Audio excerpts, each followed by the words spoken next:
Everything begins in the heat of a fierce battle. Soldiers cry out to bring down Road, branding the boy a monster for wielding forbidden arts. But then our MC arrives, soaring on his shadow dragon. Radiating aura, he declares himself to be the very monster everyone has been speaking of. Then he touches down directly before the enemy forces. He reflects on how the world labels him a monster, yet he understands exactly why they do. He is the sole necromancer to exist in the entire world. Then a collision between an undead army and living soldiers is set to unfold. The skeleton forces rush forward with full force. Meanwhile, the humans hunger for victory, desperate to see the MC fall. The mages within the human ranks begin casting a fire spell, declaring there is no room in this world for such forbidden magic. A torrent of blazing meteors starts raining down directly at Road. Yet the MC shows not even a trace of fear, choosing to unleash a mysterious forbidden spell against all of them. Suddenly, our MC awakens somewhere entirely different, with a voice addressing him as young Master Road. Bewildered, he spots his maid Leah, gazing at him with a worried expression. Lee informs him that breakfast is already waiting. Pressing his hand to the mirror, Road senses that something is deeply wrong. Studying his own reflection, he realizes he has been sent 20 years into the past. He recalls that in his former life, at the age of 32, he was reincarnated into another world. There, he rose to become the greatest necromancer and the most formidable mage who commanded an invincible army of the undead. RH recalls that they had attempted to take him down, and that he wound up being sent back to the past through a strange and unknown spell. Noticing that he is lost in thought, Lee urges him to get moving, cautioning that the Lord will have him punished if he shows up late. Road says sorry to Lee and tells her he is leaving right now. The maid is taken aback, questioning whether the boy who just apologized and flashed a smile could really be the same cold young master she knew before. As he walks down the hallway, Road recalls that he is the youngest son of a disgraced noble family, once known for being spoiled and idle. He thinks back on how his family crumbled in his previous life, and how everyone perished while he could do nothing but watch. Despite having lost his abilities, he still carries all of his necromancer knowledge and swears to rewrite the fate of those around him. Road then steps into the dining room to find his entire family already seated. Baron Shiro Morris questions whether his son is running late again just to make up excuses and avoid his studies. The MC, however, apologizes to his father and makes clear he has no plans of skipping his lessons, vowing not to miss a single one, all while silently thinking that it had been years since he had last seen his father's furious expression. Road then finds himself wondering how such a strict household ended up going bankrupt and determines to get to the bottom of the whole story. His older brother Leo tells him he cannot afford to stay so laid back if he ever hopes to take over the family. But their sister Sif intervenes, asking Leo to go easy on him and reminding him that Leo is the eldest. Sif offers some food to Road, who thanks her, privately noting to himself how she hasn't changed a bit, still just as kind. He recalls that Sif endured a horrible fate as a result of a forced political marriage, and he swears he will never allow the same thing to happen again. Just then, someone walks into the room. The woman is Lady Della Morris, and she asks coldly whether Road is late once more. Sif steps in to cover for her brother, claiming it was her own fault for keeping him up late with magic practice. Della, however, tells Sif to be silent and stop making excuses for her brother. Della declares that her patience is gone, giving him 1 week to master magic or be cast out of the family. Sif is horrified by how little time that is, pointing out that even their gifted brother needed an entire month to do the same. But the woman refuses to listen, threatening to take away Sif's family name if she continues standing up for the youngest. After the threat, Sif looks down and says that she would never dare go that far. Before the argument can continue, the MC steps up and accepts the 1 week challenge, leaving Sif in a panic that he agreed to something so outrageous. Even so, he stays calm and confident, asking his mother what he will get in return if he succeeds. Della tells him that if he actually manages to do it, she will grant him any wish he names. The moment he hears that, the MC seals the deal right away, asking for permission to enter the Tom of Heroes once he proves himself. The MC's father is visibly taken aback by the boy's request. He then agrees to the terms, saying that if the boy masters magic within 1 week, he will grant him entrance to the Tom of Heroes. Della sneers that a worthless good, for nothing like him could never be deserving of the hero's blessing, telling him to go ahead and start packing up his belongings instead. Once they are outside, Sif rushes up to Road, questioning why he did not simply apologize to their mother rather than accepting the challenge. She points out that his laziness had deeply hurt their mother, adding that not even their gifted brother Leo had been able to master magic in just 1 mere week. Sif reveals she had set aside a considerable amount of money throughout the years to make sure he could live comfortably within the kingdom, even if he ends up getting kicked out. Right after saying this, she dashes off to retrieve the money. Meanwhile, the MC thinks she could at least show a little confidence in her own brother.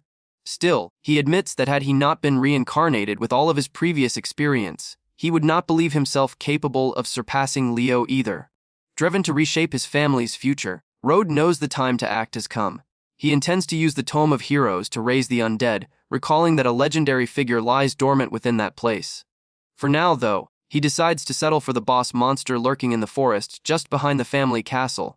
Shortly after, the MC comes across the remains of a massive creature known as the Earth Splitter Alpha.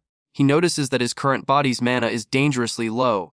Coming to terms with just how much he had neglected his own training in the past, he recalls that magic power and classes throughout this world are split into 8 distinct mana tiers. He remembers that legendary mages had left their mark on history, yet he himself had already gone beyond all of those tiers, standing as the mightiest of them all. With the mana he currently has, he can only call forth a single undead creature, but that will be more than enough to leave his mother speechless. Road reaches out his hand, ordering his new servant to rise from its endless sleep, and commands the creature to kneel before his absolute authority. The earth begins to crack apart, and an enormous claw bursts up from the ground until at last the beast pulls itself completely free. The monster slowly makes its way toward Road, then drops to its knees before the boy, pledging itself as his loyal servant. The MC examines the creature using mana flowing through his eyes. He finds that it is an undead beast that wields destructive fire and earth powers. He explains that a necromancer is able to draw on his servant's abilities, which will be ideal to demonstrate he has mastered magic. Next, he launches a spell at a tree, effortlessly blowing a hole clean through the center of the trunk. The monster commends its master's power, while Road thinks that kind of strength is not bad at all. He dismisses the creature, realizing that with his limited mana pool, keeping the summon active drains nearly all his energy. Even so, the MC knows this power is more than enough to silence his overbearing mother. After that, he recalls that the Tomb of Heroes is an ancient and sacred location where the strength of fallen warriors was locked away. In that place, the souls of heroes welcomed gifted young people to bestow upon them magical blessings, making entry to the tomb the dream of everyone. Road remembers that his brother Leo received a blessing and rose to become a war hero, which only deepened their mother's hatred toward Road. But he reveals that his plan is not to obtain an ordinary blessing, but instead to awaken the legendary being slumbering within. Upon arriving at the kingdom's noble academy, someone calls out the MC's name at the top of their lungs. Sif is irritated that he vanished without a word, upset that she had told him to wait for her. She then urges him to stay calm so he does not provoke their mother, adding that she will plead for him, but RH tells her not to bother, vowing he will not be expelled from the family no matter what, and that he would never leave his dear sister behind. Despite his confident reassurances, Sif still feels uneasy. Just then, the maid steps forward, informing them that the young master's magic lesson is about to begin. Road asks Lee to take him to the classroom. Sif remains deeply worried, thinking that words mean nothing if even Leo could not manage it, and decides she has to go plead with their mother herself. Stepping into the classroom, the MC finds himself in the middle of a room full of students from aristocratic families. The youngest son of Baron Ant starts taunting him publicly, remarking that the lazy dropout who never attends class has finally shown his face. The other students burst into laughter, thoroughly entertained by the mockery. The teacher, however, cuts it short, declaring that class is now in session and ordering Road to sit down at once. The MC reflects on how he faced this same humiliation every day for being unable to control his mana, realizing that nothing has changed at all. He then bows to Professor Regu, wishing him a good morning and offering an apology for arriving late. The teacher is taken aback by the boy's politeness, questioning whether he truly just apologized since that behavior is completely unlike him. Road strolls calmly to his seat beneath the watchful glare of the arrogant boy who had taunted him before. The smug kid scoffs in irritation, convinced the MC is nothing more than a total hypocrite. The teacher then begins the lesson, explaining that mana is a mysterious power and magic is the means by which they harness it. He goes on to explain that after mastering mana, students will specialize in roles such as mages, healers, or assassins. The teacher also mentions that everyone begins as an apprentice and can rise through the ranks all the way to Grand Mage. A curious female student raises her hand and asks the teacher about the legendary mage tier. He responds that those mages are living legends and symbols of their nations, representing the highest aspiration for any magic practitioner. The teacher laments that in the present day they exist only in stories, noting that the kingdom of Tatis has not given rise to a legendary mage in 700 years. He urges everyone to stay focused on mastering basic mana to secure their place in society, above all before reaching the age of 13. The troublemaker jabs his finger forward, declaring, "It seems there is only one person in this room who has yet to master mana." He turns his gaze directly at Rode, mocking the fact that the MC has spent 3 years studying there and still knows absolutely nothing. Rode replies coldly that it is none of his concern, declaring that he will master everything within a single week. The bully erupts into laughter, loudly announcing to the entire class that the lazy student had promised to master magic within just 1 week. Students sitting in the back begin laughing and muttering among themselves, entertained by Rode's boldness. Even the teacher appears let down, believing the boy is still nothing more than a conceited braggart. Rode figures it would be simple enough to demonstrate his abilities right then and there, but chooses to hold off until the week is over so as not to catch everyone off guard. When darkness comes, Sif visits her mother's chamber for an important conversation. Della sips her tea calmly, wondering what has brought her daughter to her at such an hour. Sif lowers her head, pleading sincerely for her mother to never drive her youngest brother out of their family regardless of what happens. Her mother sets her teacup down on the table with a sharp bang, demanding furiously to know why she keeps defending that worthless boy. Della declares that even though they are poor, they still carry noble dignity, pointing out that the other children had taken to magic at a very young age. She continues by saying that Rode is already 12 years old, and that there is simply no place for a useless slacker like him in their household. Della jabs her finger in the air sharply, making clear that the decision is final and she will hear no more on the subject. Saif keeps her gaze lowered, at a loss for how to protect her beloved younger brother from being cast out. On the 7th day, everyone assembles in the courtyard, and the teacher declares that he will be holding the official examination to assess their development.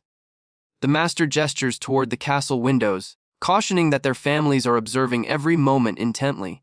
Saif and Della watching from the window alongside her mother, grumbling that Rode is going to humiliate himself and drag the family name through the mud yet again. Sif gazes down at the courtyard with a sinking feeling, questioning whether her brother actually has what it takes to win. Rode's rival erupts with excitement, boasting that he had been looking forward to watching the MC crash and burn. He strides forward with an air of arrogance, announcing that he will give this slacker a lesson in what true magic looks like. The boy takes his stance, declaring that he will specialize in elemental magic and lets loose a roaring burst of fire. The fireball rockets toward a thick stone slab sitting in the school courtyard. The spell connects with the target dead on, engulfing the stone block in smoke and embers. The rival turns back to taunting Rode, insisting he could never reach that level and challenging him to show what he's got. Unbothered by the jeering, the MC walks toward the testing area with total calm. A bone-chilling aura of dark energy starts to pour off of him in an unsettling wave.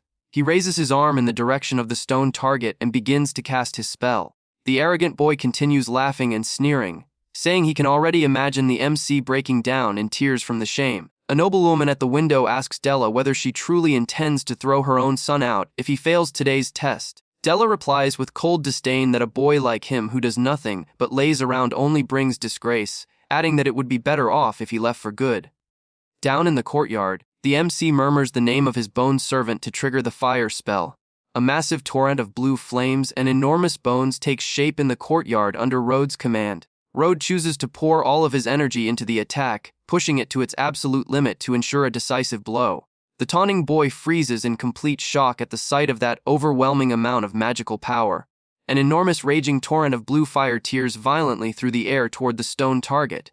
The devastation is total as the strike utterly destroys the massive testing block, grinding it down to nothing but dust. Sef watches from the window with her jaw dropped, bursting with joy that her brother actually came through. The other students are left in complete disbelief, insisting there is no way the slacker could have done that.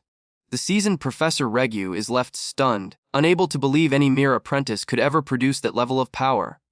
The smug boy locks eyes with the MC, shaking with fury, refusing to accept that the slacker is more powerful than him. The noble woman beside Della makes a dry remark that the lazy boy does not appear quite so lazy anymore. Saif excitedly points toward the window, calling out for her mother to see how Rode genuinely passed the challenge. Out in the courtyard, the MC lets out a casual sigh and calmly dispels the towering blue flame creature. Sif waves cheerfully at her brother through the window while Della takes in the whole scene with a silent, calculating stare. Charlie Ant, the troublemaker, erupts in fury, demanding to know how that slacker managed to use fire magic. He jabs an accusing finger forward, screaming that Road must have cheated since everybody knows the MC had always skipped class. The surrounding students start muttering to one another, struggling to believe that Road managed to pull off such a powerful spell alone. Charlie accuses Road of taking a magic artifact from his family's vault in order to perform the spell and escape expulsion. The MC slowly turns around and asks in an icy tone what young Master Charlie Ant is actually trying to suggest. Charlie grins with satisfaction, pointing out that magic tools consume enormous amounts of mana, and dares Road to repeat the spell a second time. Brushing off his rival, Road addresses Professor Regu directly, asking for the master's own opinion on what has just happened. The teacher reluctantly admits in front of everyone that Charlie's accusation does hold weight given the current circumstances. The students continue murmuring, questioning whether the MC really relied on a stolen item to cheat. Sif panics by the window, terrified that her brother may have raided the family treasury out of sheer desperation to avoid being expelled. She weeps with worry, knowing that if this turns out to be true, her parents will only grow more disappointed in her brother. Desperate to shield her younger brother from such a grave accusation, she decides she has to step in immediately. Sif rushes down to the courtyard and calls out loudly, begging Professor Regu not to place all the blame on Road. She attempts to lie to cover for her brother, claiming that she was the one who gave the magic artifact to him. But before she can finish, the MC firmly takes hold of her arm to cut her off. He quietly tells Sif to let him deal with things himself and take charge of the entire argument. Road asks the teacher whether performing the exact casting, that same devastating spell a second time, would be all the proof needed that no artifact was involved. The master acknowledges that successfully repeating the fire magic will be enough to clear his name entirely. Without hesitation, the MC coolly accepts the challenge and starts channeling his magical energy in an even more staggering way. The young students nearby break into a nervous sweat, overwhelmed by the sense that such immense magical pressure is far too much for someone just starting out. With a single word, Road unleashes another enormous, destructive magical explosion against the rocky rubble. Charlie stumbles backward, drenched in fear, coming to the realization that the supposed slacker had genuinely not relied on any item whatsoever. The MC refuses to stop there, drawing even greater energy into his right hand to make his dominance known. He fixes his arrogant rival with an icy stare, leaving the boy utterly frozen in terror. The last of the stone blocks crumble completely beneath the relentless power of the boy's back-to-back attacks. Overwhelmed and unable to take any more, the bully drops to the floor, completely broken by what he just witnessed. One of the students asks in a shaking voice whether that formidable figure standing before them is really the same failure they all once dismissed. Sif turns to her mother, questioning whether she will finally abandon the idea of driving Road out of the family for good. Della glances away, admitting she will accept him for the time being, but warns there will be no place for him should he return to his old lazy habits. Professor Regu calls out loud enough for the entire courtyard to hear, making it official that Road had used no cheating artifacts whatsoever. The day draws to and the scene draws to a close as a stunning sunset washes over the MC's family's grand and opulent castle. Later back at the mansion, Sif and older brother Leo come together with Road to celebrate his impressive victory. Road expresses his gratitude and Leo jokes that Sif has not stopped bringing up the test for even a single moment, before suggesting they all sit down to eat together.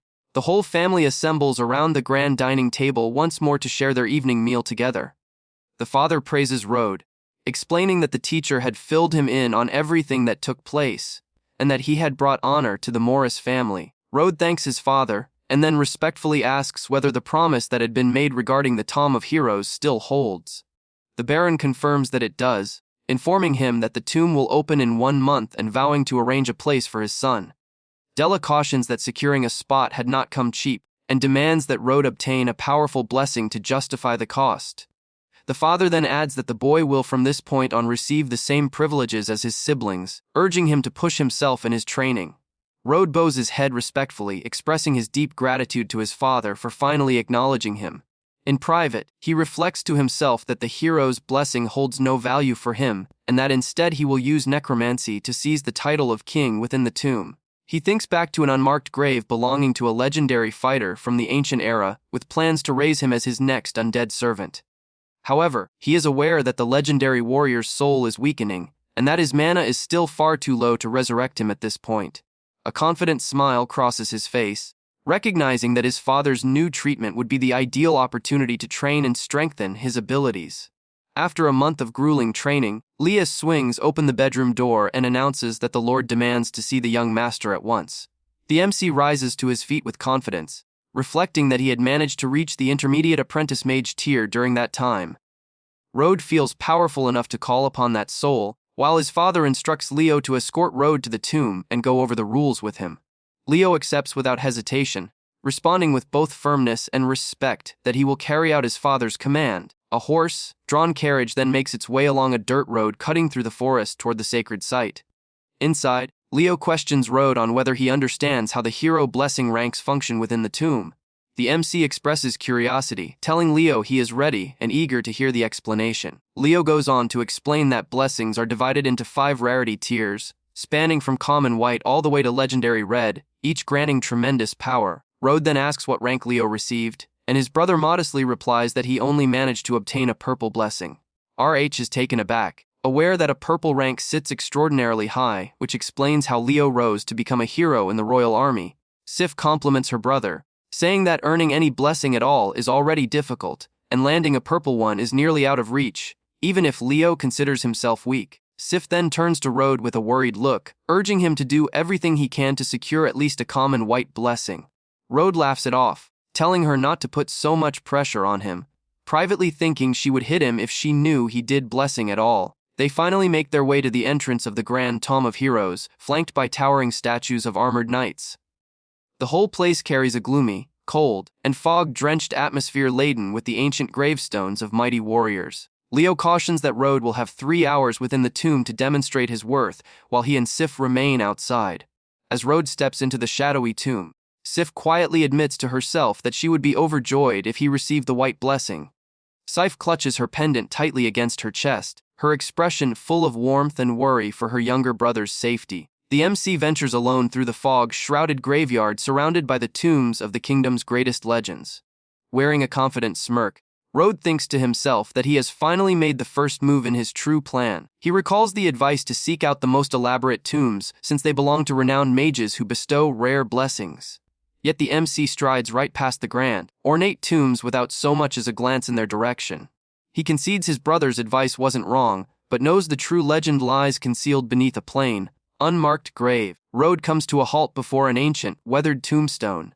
Offering a respectful apology to the spirit for disturbing its slumber, he shuts his eyes and begins channeling his formidable necromancy magic to commune with the warrior's grave. His eyes blazing with blue flames, the MC orders the ancient hero to rise and kneel before him. The soul's energy starts violently fighting back against the command, leaving the boy irritated by the spirit's defiance. The MC proclaims his dominion as ruler of the dead, proclaiming that every soul inhabiting this world is his to command. A towering figure wreathed in blue flames then manifests before him, revealing itself to be a legendary mystic swordsman of ancient times. The MC fixes the massive phantom with an unwavering stare, coldly commanding the legendary being to kneel. The legendary warrior twirls his energy blade and bows in deference, pledging his loyalty and acknowledging his new master. The MC steps closer to examine the spectral being, questioning whether the spirit still recalls its true name. The warrior confesses that his own name has been lost to him, humbly requesting that his master bestow upon him a new one. Rode wears a pleased grin at the phantom's surrender, declaring that the spirit will carry a new name from this day forward. The boy dubs the legendary, formidable spirit swordsman Bone Crown. Without warning, deliberate footsteps begin reverberating through the stone hallway of the Tomb of Heroes. A group consisting of an elderly bespectacled man, a young woman with blue hair, and an armored knight makes their way through the graveyard. The old man remarks that Eleanor, hailing from the esteemed Ashblade family, is certain to receive no less than a purple rank blessing. The knight urges young Eleanor to seek out the larger tombs in order to secure the most powerful blessing possible. The young woman readily agrees with her companion's guidance and continues pressing forward. Eleanor comes to a halt before an enormous tomb adorned with an angel statue, identifying it as the resting place of the legendary hero Illis. The girl gazes up at the statue with reverence, remembering that the hero was a mighty warrior who had nearly reached the rank of sage. Eager to receive the blessing of that legendary figure, the girl dashes toward the sacred monument, but she comes to a sudden halt as she senses a fierce, bone-chilling shockwave of blue energy emanating from close by. The knight swiftly moves to shield the girl, crying out a warning that he can feel a terrifying undead presence. An enormous cloud of blue spirit smoke begins drifting through the air, blanketing the area in a dense, icy atmosphere.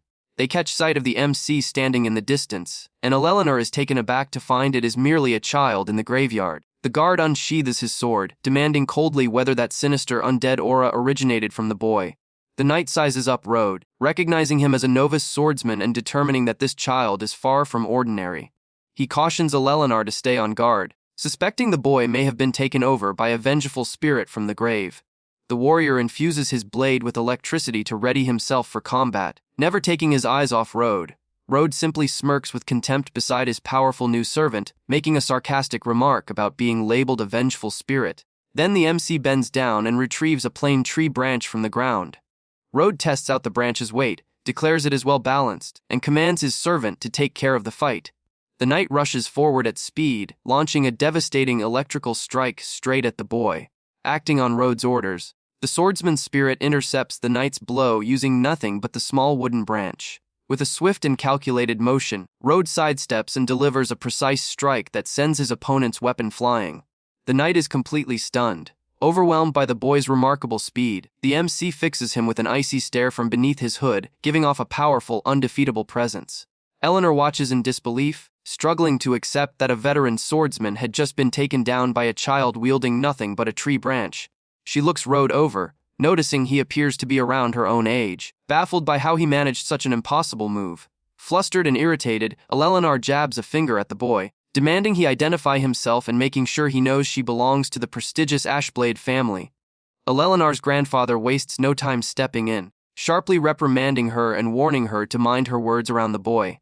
The young girl freezes in fear at the sight of her own grandfather's grave, anxious expression directed at Rode. Rode stays rooted in place without a word, his face concealed beneath his hood. Taking in the noble family's reaction, the old man sizes up the MC, privately thinking that even he would have struggled to fell that guard so effortlessly, wondering whether the boy simply got lucky, or is something far more dangerous. The defeated knight drops to one knee before the elder, begging for the chance to face the boy one more time. The noble elder responds by striking his own guard without hesitation, swiftly shutting down his insolence.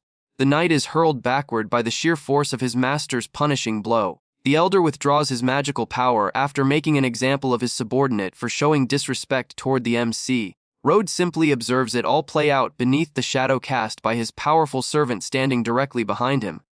The noble elder issues a cold threat to the knight, telling him he will be buried on the spot if he ever goes after the youth again.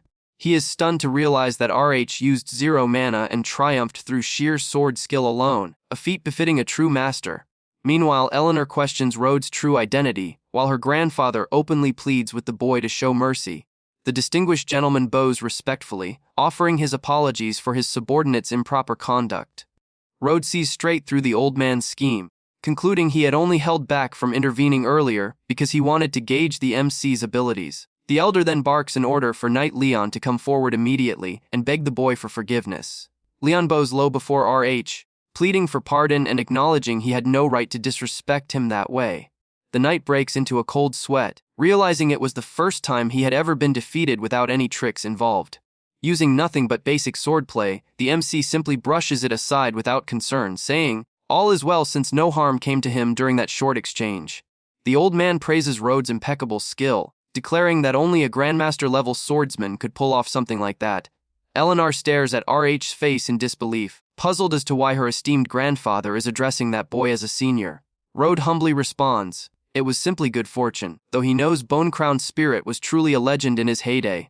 The old man bursts into laughter, remarking lightheartedly that the young master is remarkably modest for someone of such great power. The elder formally he introduces himself as Igna Ashblade, the head of his noble house, and presents his granddaughter, Eleanor.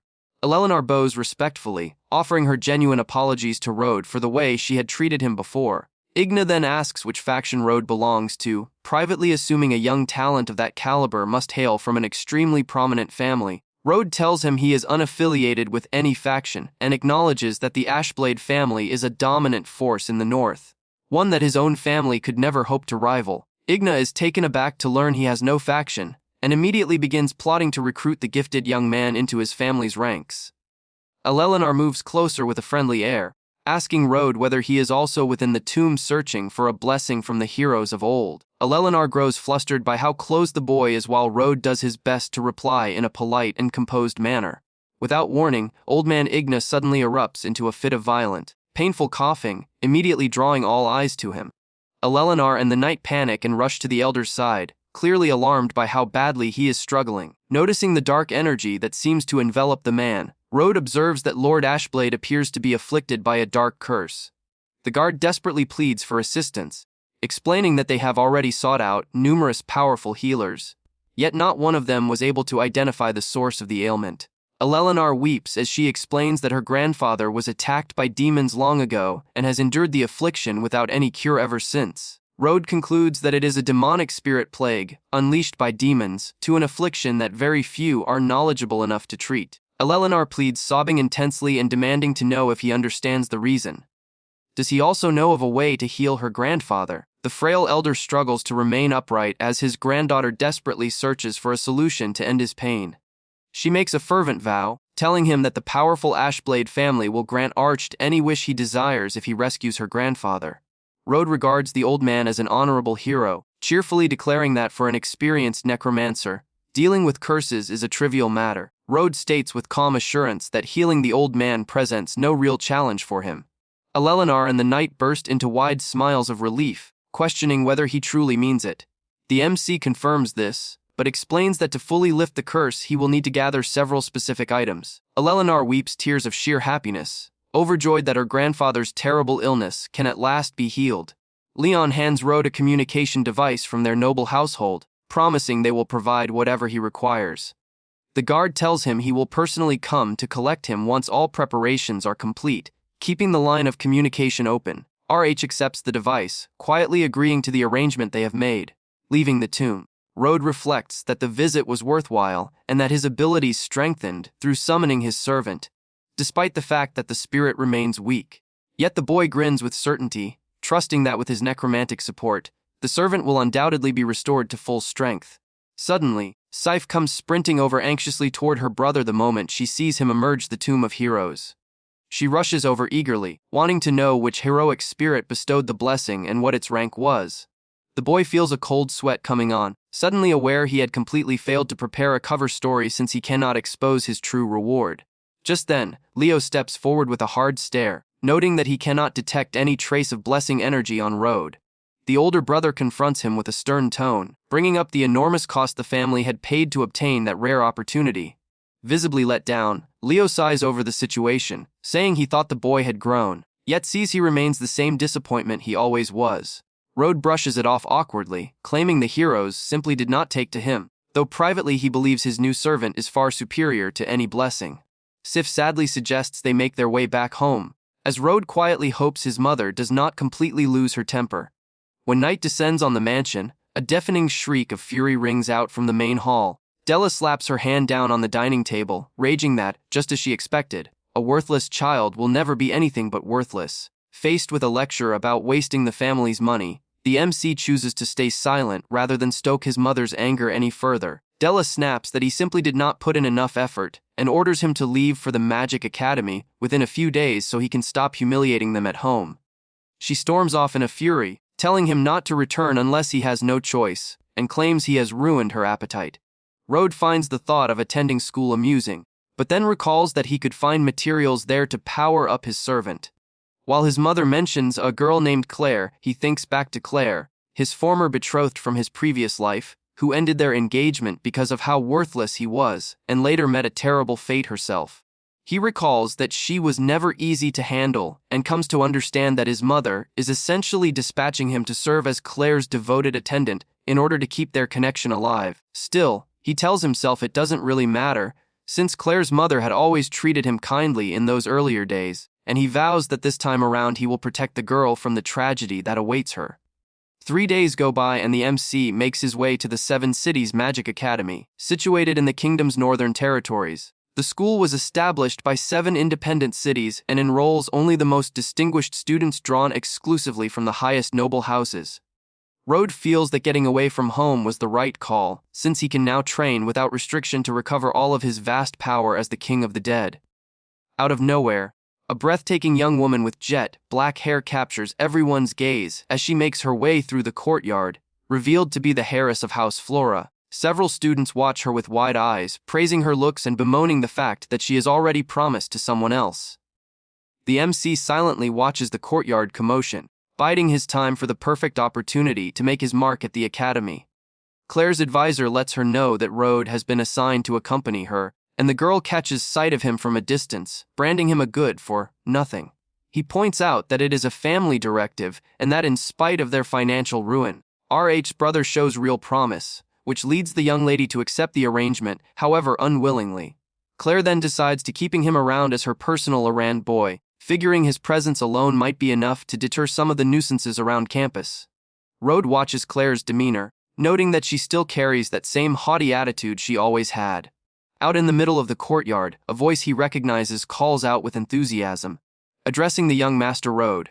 It turns out to be Yahello, who rushes over, clearly shocked to find that someone as skilled a swordsman as him is enrolled at this academy. She eagerly assumes he must be there on some kind of classified mission, like looking into noble families with ties to demons. The boy quietly asks her to stop calling him master out in public, but the young lady agrees before immediately slipping up and calling him master again out of reflex. She asks what she should call him instead, and Road tells her to simply use his name, using the moment to check in on her grandfather's condition. Yahello says her grandfather is holding steady, and that they are nearly finished collecting the ingredients he asked for to complete the cure. Claire's voice cuts through from across the way, impatiently demanding to know what the MC is taking so long for instead of following her. Road answers that he is on his way and hurries after her, leaving Yahello standing there, puzzled as she watches the whole thing unfold from where she stands. The blue-haired girl is completely thrown off, wondering just who that bold girl is who has the nerve to speak to her master that way. Claire gripes about RH being too soft while nearby students murmur amongst themselves, intrigued to see the boy walking so close beside the Flora Aries. Then an arrogant student named Anderson Rune strides into the courtyard, and other students note that he despises anyone who gets too close to Claire. Anderson flashes a fake, cheesy playboy grin the moment he spots the Aries of House Flora standing in the middle of the school courtyard. He approaches with a dishonest tone, questioning why she hadn't informed him of her arrival, claiming he would have been happy to escort her. RH watches him, recalling how Anderson loved to show off and humiliate him in his previous life, and decides he is still the same fool. Fed up with his presence, Claire raises her finger, ordering Anderson to leave her alone once and for all. Anderson, wearing a dark, obsessive expression, asks her not to act so cold, bringing up his feelings for her. Having lost all patience for the arrogant boy's pursuit, she screams at the top of her lungs for him to get lost. She adds that she does not care if he is Lord Run's son, telling him to keep his distance from her. Anderson grows furious at being turned down, muttering with rage that she is an ungrateful girl. He snaps and reaches out aggressively with an open hand aimed at Claire, attempting to grab her by force. But the MC reacts quickly and lands a sharp slap, knocking Anderson's aggressive hand away from Claire. Road walks calmly alongside Claire, leaving behind a furious, humiliated Anderson clutching his sore wrist with hatred in his eyes. The troublemaker wonders who that kid is who dared to cross him. Another student comes rushing over and whispers into Anderson's ear, revealing Road's true identity. He scoffs in contempt upon learning the boy is the failure of House Morris. Enraged by his audacity to interfere in his mid-conversation, Anderson rushes over and seizes the MC's shoulder hard from behind in an attempt to intimidate him. The MC spins around and fixes him with a bone-chilling stare, unleashing an overwhelming aura that radiates nothing but pure threat. The students nearby begin to panic, whispering about Anderson's brutal reputation and declaring the MC is absolutely finished. Without a hint of fear, Road icily orders his rival to get out of his face, pointing out that Claire had already told him to stand down. Claire stares at the MC in stunned disbelief, questioning whether that good for nothing is actually putting himself on the line to protect her. Road flicks the aggressor's hand away from his shoulder with one swift, understated motion, cutting off the unwanted contact entirely. Anderson trembles with fury, demanding to know who gave him the right to spoil his fun, yet can't ignore the threatening energy pouring off the boy. Beneath his hood, the MC's piercing blue eyes lock onto him with a lethal gaze that stops his opponent cold in their tracks. Anderson's lackeys quickly move in and drag him away, warning him that the courtyard is full of onlookers and House Flora's members are right there watching. Anderson retreats reluctantly beneath the stares of the surrounding students, grumbling under his breath that the kid simply got lucky this time. He storms off in a hurry, but internally he's sweating with dread, admitting that even if the kid is just some lowly grunt, that icy glare sent a chill straight through him. The rowdy group of boys clears out of the courtyard as Rode watches them go with quiet composure. Claire calls him a fool, snapping that even her own family steers clear of trouble with Lord Rune, accusing him of dragging her into this mess. Rode asks whether she didn't want to keep her distance from him, and she snaps back that he should focus on himself after angering Anderson. Right at that moment, a bubbly blonde girl comes sprinting into the courtyard, shouting Claire's name. Claire's stern expression immediately lights up, and a smile spreads across her face as she recognizes her closest friend, Anna. Anna curiously asks who the boy standing beside her is, and Claire introduces him stiffly as the youngest son of the fading House Morris. Anna is stunned to find out he is the notorious good-for-nothing young master, though Claire hurriedly tells her to lower her voice. Claire grumbles that her mother forced her to babysit him, and that he is nothing but trouble, but Anna finds it absolutely funny that she ended up with an assistant. Rode watches Anna carefully, recalling that in his previous life she was a gold digger who played a role in turning Claire into a political pawn, and decides to watch her closely. Once inside the classroom, RH considers the lessons completely worthless to him, yet remembers that the school vault contains a precious item known as the Tear of the Dead. He intends to steal that power crystal of ancient souls, aware that it would give a massive boost to Bone Crown's power.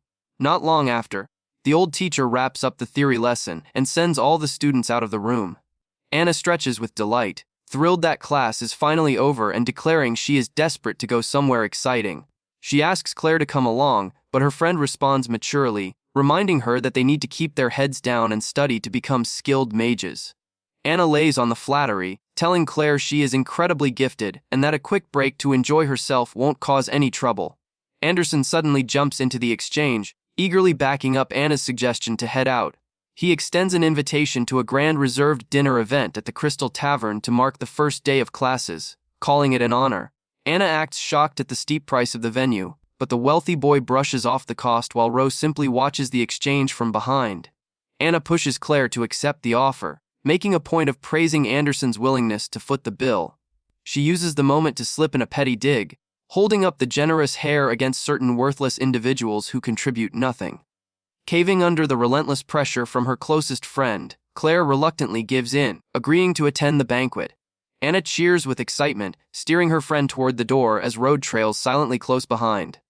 Just then, Rode's communicator lights up, and Leon's voice comes through announcing that all the cure materials are now fully gathered. The MC discreetly tells the knight to meet him straight at the Crystal Tavern. Shortly after, students start filing out of the academy in the warm golden glow of the late afternoon sun. Spotting the MC trailing behind them across the courtyard, Anna spins around with irritation, demanding to know who said he could come along. Rode brushes off her words, his gaze fixed on Claire as he recalls that in his previous life, the girl had disappeared for several days shortly after this very party.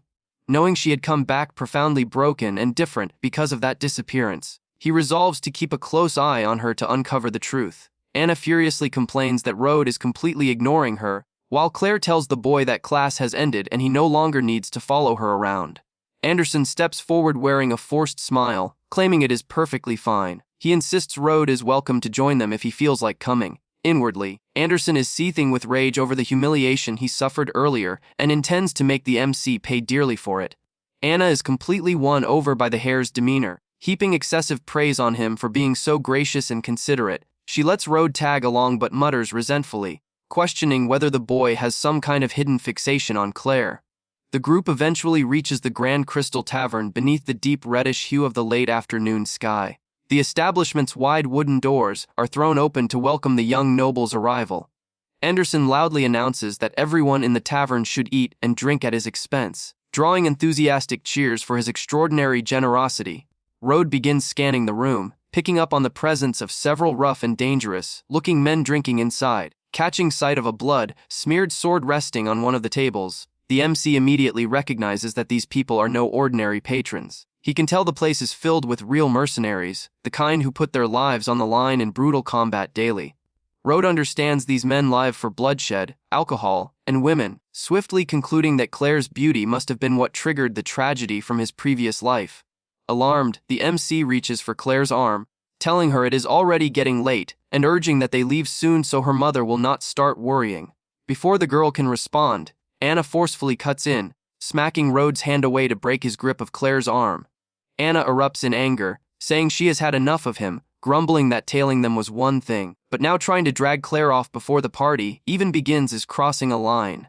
Claire chimes in uneasily, saying she gave Anna her word and cannot simply go back on it now. Anderson steps in, visibly annoyed, telling Road he is pushing his luck, and that if he wants to leave, he can do so on his own and show some respect. The commotion catches the eye of the rough mercenaries nearby, who turn to watch the youths with amusement.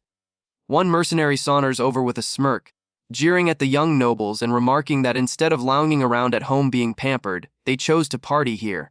He moves in even closer, fixing his gaze directly on Claire. His face twists into something unsettling, his eyes burning red as he remarks that they have even brought along quite a stunning girl. Anderson loses his temper, turning to the manager and demanding to know why these blood-reeking mercenaries are still inside. The hardened warrior wheels around with a murderous glare, snarling about what the little brat just said. The tavern manager scrambles to defuse the situation, nervously urging the young master to return tomorrow once the place has been cleared out. One of the mercenaries' companions bristles at that, protesting that it would make the innkeeper go back on his word in front of Claire. In a panic, the manager pulls the noble aside and whispers that these men are dangerous outsiders, and stirring things up would be a mistake. Without a hint of hesitation, Anderson boldly questions whether a group of second-rate mercenaries would ever dare stand against him, the heir to the renowned House Rune. One of the mercenaries pounds the table, making it clear he couldn't care less about his identity, declaring that they run things in this tavern, and ordering the young ones to clear out. Enraged by the disrespect shown to his master, one of Anderson's guards lunges forward, shouting that nobody in the entire region would dare defy House Rune. A thunderous crash shakes the tavern as a brawl breaks out between the two groups. In moments, Anderson's guard is put down without effort and left pinned beneath the mercenary's boot. Anderson stands frozen, utterly lost for words at the sight of these men, actually daring to attack right before him. The mercenary pours his drink over the fallen man, sneering about whether they have some kind of death wish for challenging them. He goes on to taunt that out in the open wilderness, those spoiled nobles would have been wiped out long ago.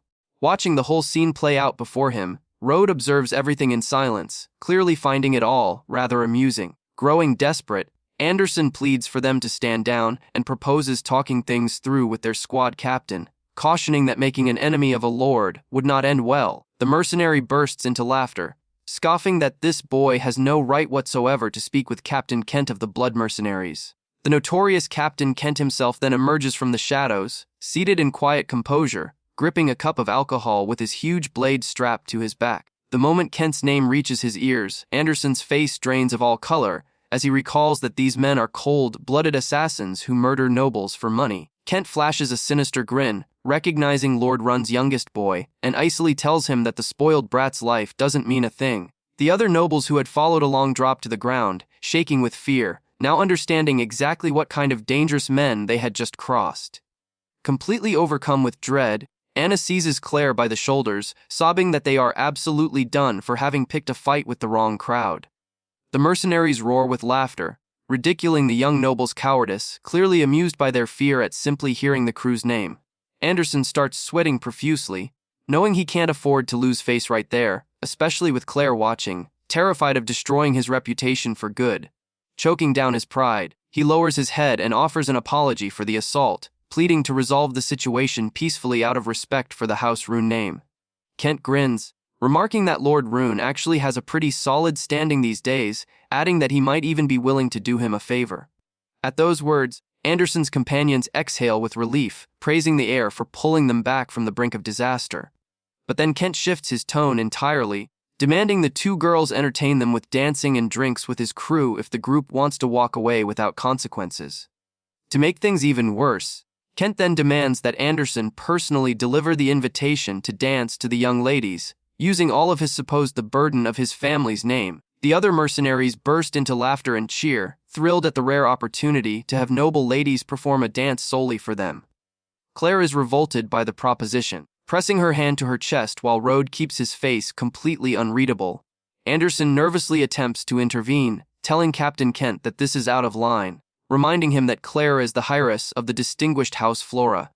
One of the mercenaries tells Anderson to keep quiet, questioning whether he really intends to invoke noble status over a mere dance. Frantic, the other men drop to their knees begging Claire to agree, insisting they have no desire to offend the mercenary squad. Claire instructs Rode to escort Anna away from there immediately, boldly declaring that the mercenaries would never dare lay a hand on House Flora. Yet Rode calmly gestures, assuring Claire there is no reason to take it that far, leaving the girl utterly baffled by his attitude. The MC steps up and directly tells Captain Kent to put a stop to all the chaos right now. Kent fixes the boy with a look of pure contempt, furiously demanding to know who he thinks he is to expect Kent to follow his commands.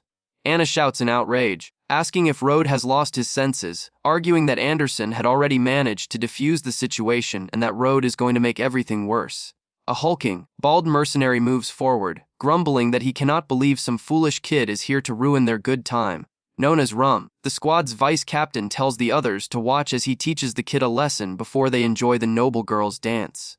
Moving with incredible speed and raw power, the giant launches himself at Rode, aiming to deliver a devastating blow to the young MC. Claire freezes at the sight of the fearsome assault, crying out Rode's name in a panic, terrified for the life of her closest friend. Rum is completely taken aback when he notices the boy doesn't budge in the slightest, holding a cold stare that burns with an eerie blue flame.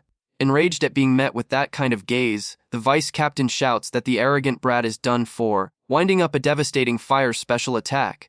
The warrior unleashes his mighty flaming special move, sending an enormous destructive wave of fire crashing toward the MC. With tears streaming down her face, Claire cries out the boy's name once more and turns away, horrified by the force of the explosion.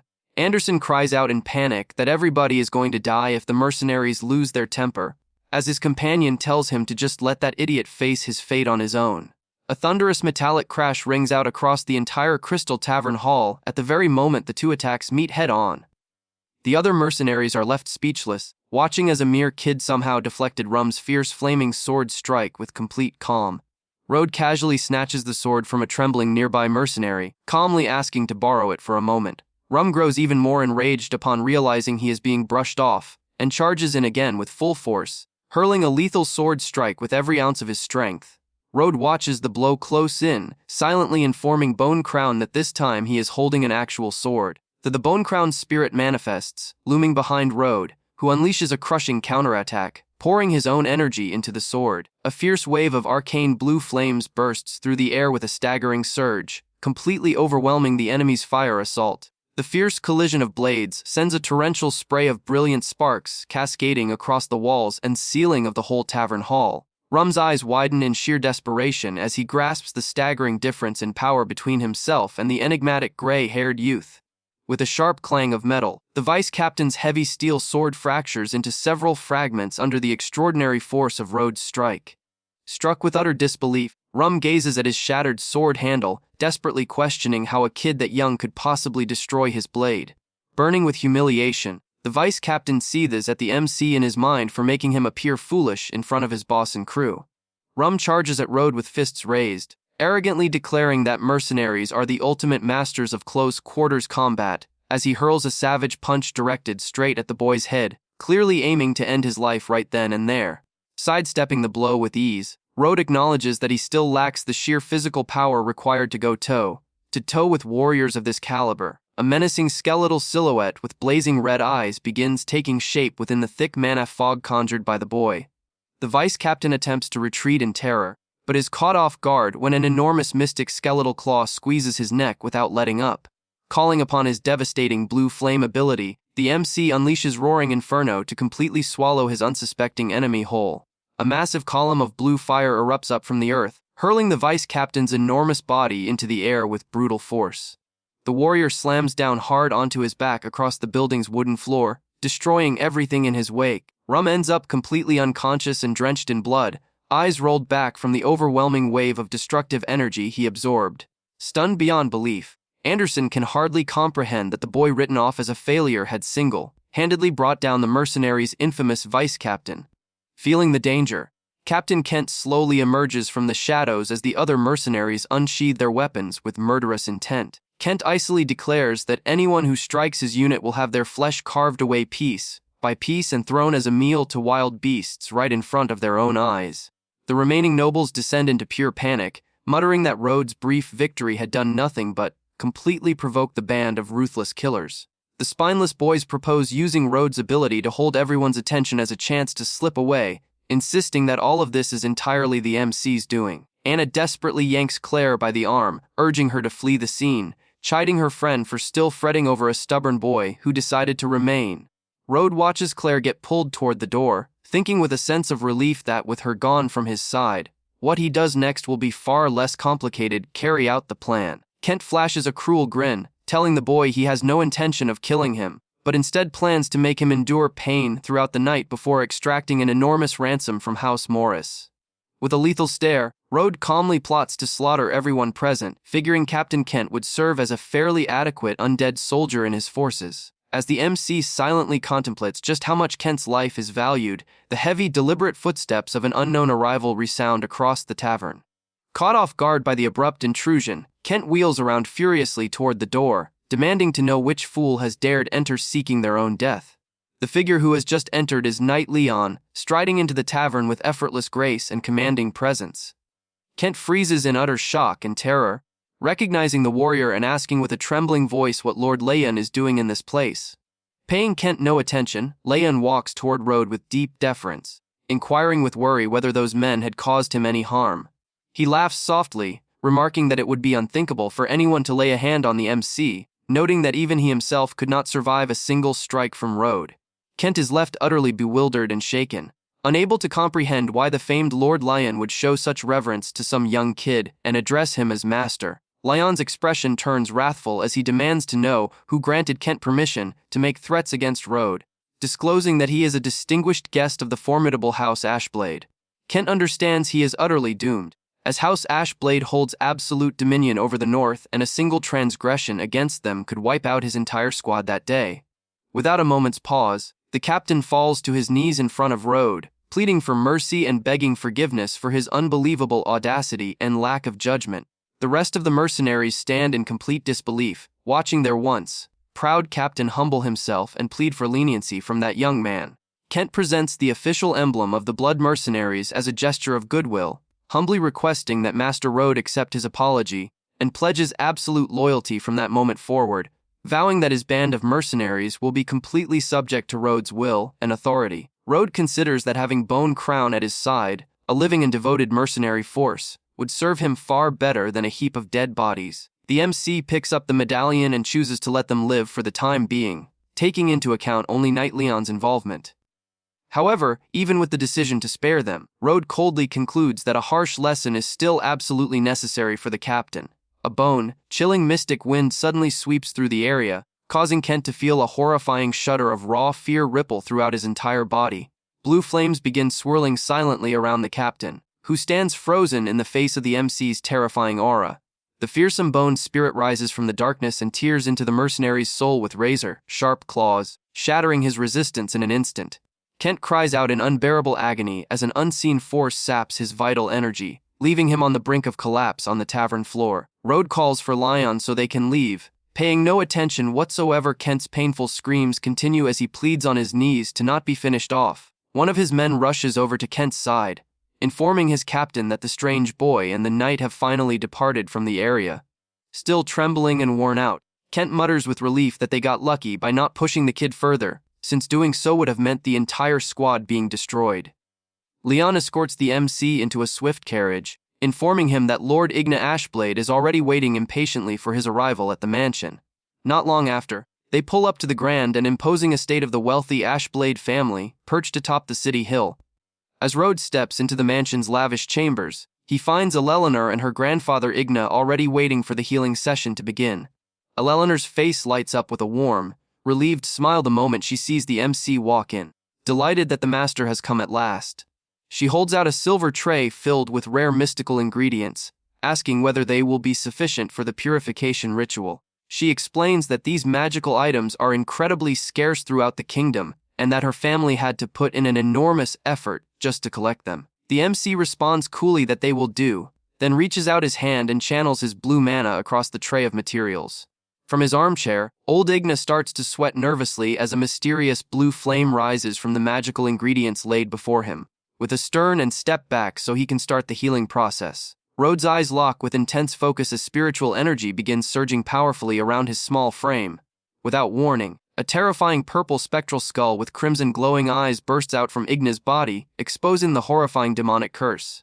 Without a moment's hesitation, Rhodes thrusts his hand enveloped in blue flames forward to seize the malevolent entity as it attempts to flee. Drawing on his formidable necromantic abilities, the MC restrains the spectral beast using chains of spiritual energy, halting it completely in its tracks. With an expression of iron resolve, the young master tells the evil entity there is no escape left for it anywhere. The spectral skull shrieks, desperately in anguish as it is crushed without mercy by the total and masterful control of the MC's power. Eleanor watches the scene in disbelief, coming to understand that the grotesque creature before her was the evil spirit that had plagued her beloved grandfather for 10 grueling years. Leon breaks out in a cold sweat in the face of that terrifying aura, in awe of Rhodes' strength and filled with shame as he recalls the moment he had once dared to challenge him. Sensing the demon's resistance, the MC asks with contempt whether the creature truly believes it still has any chance of getting away from him. Rhodes tightens his fist with tremendous force, causing the energy to violently compress until it tears apart the spiritual monster's very structure.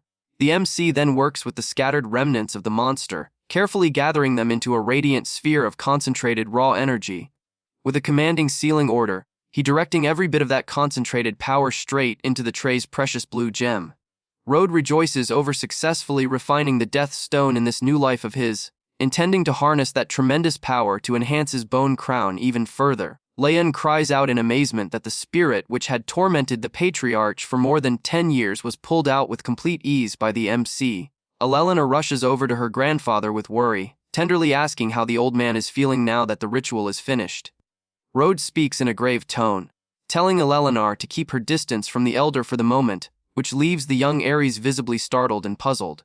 All at once, Igna's eyes fly open and he unleashes a deafening roar, sending a tremendous surge of pent-up energy rippling through his entire body. Eleanor stumbles back in shock at her grandfather's sudden outburst, desperately trying to make sense of what is happening to him. Rhodes calmly clarifies that the creature had been sapping his life force, but now that it has been expelled, the elder's full power will gradually return. Sure enough, the formidable patriarch rises to his feet, commanding and imposing, enveloped in a blazing golden aura that heralds the glorious restoration of his true strength. Igna stares down at his own hands in disbelief, overjoyed to have reclaimed his power while also reaching the peak of intermediate archmage. He bursts into laughter, marveling that even at his age, he still has a shot at becoming an advanced archmage. Moved deeply, Leon recalls that House Ashpablade was being held back by their rivals because of the curse, but now realizes that their fortune has finally shifted. The knight watches the MC's back, filled with profound gratitude, reflecting that none of it would have been possible without Master Rhodes' generous assistance. Eleanor rushes over to her grandfather, completely baffled by such a sudden change, questioning him with no real understanding of what is actually happening. Rhodes explains that the curse had been conditioning the elder's body for a full 10 years, and that Igna's powerful constitution was what made his enormous current breakthrough possible. Eleanor is left amazed by the logical reasoning, asking whether that means her grandfather was actually able to transform a terrible curse into an incredible blessing. Igna gently pats his granddaughter's head with joy, confirming that Rhodes removed the cursed creature, leaving him standing just one step short of the advanced tier. With a resolute expression, the patriarch declares that from this point forward, House Ashblade can finally take back everything it lost during those long years. He expresses deep gratitude toward Rhodes and vows that his family will never forget the kindness he showed them, promising to unconditionally carry out whatever the young man commands. The MC calmly responds that it is not needed since he already received what he came for, but mentions that he does have an important question for him. Showing complete respect and full attention toward his savior, the elder immediately invites Master Rhodes to ask him anything he wishes without holding back.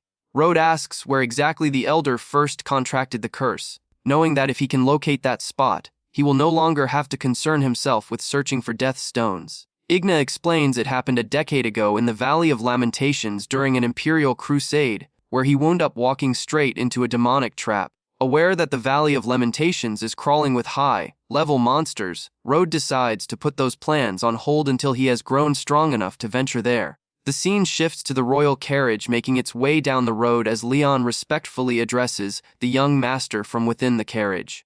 The knight informs him that the new residence he had requested is fully completed and sits just a short distance from the Magic Academy of the Seven Cities. The MC steps out of the vehicle composedly to get his first look at the new location that will act as his base of operations in the area. What stands before him is an enormous and lavish estate, boasting breathtaking architecture befitting the highest tiers of royalty. Road feels a little uneasy, muttering to himself that he had only asked for a modest place to stay, not a mansion of that magnitude.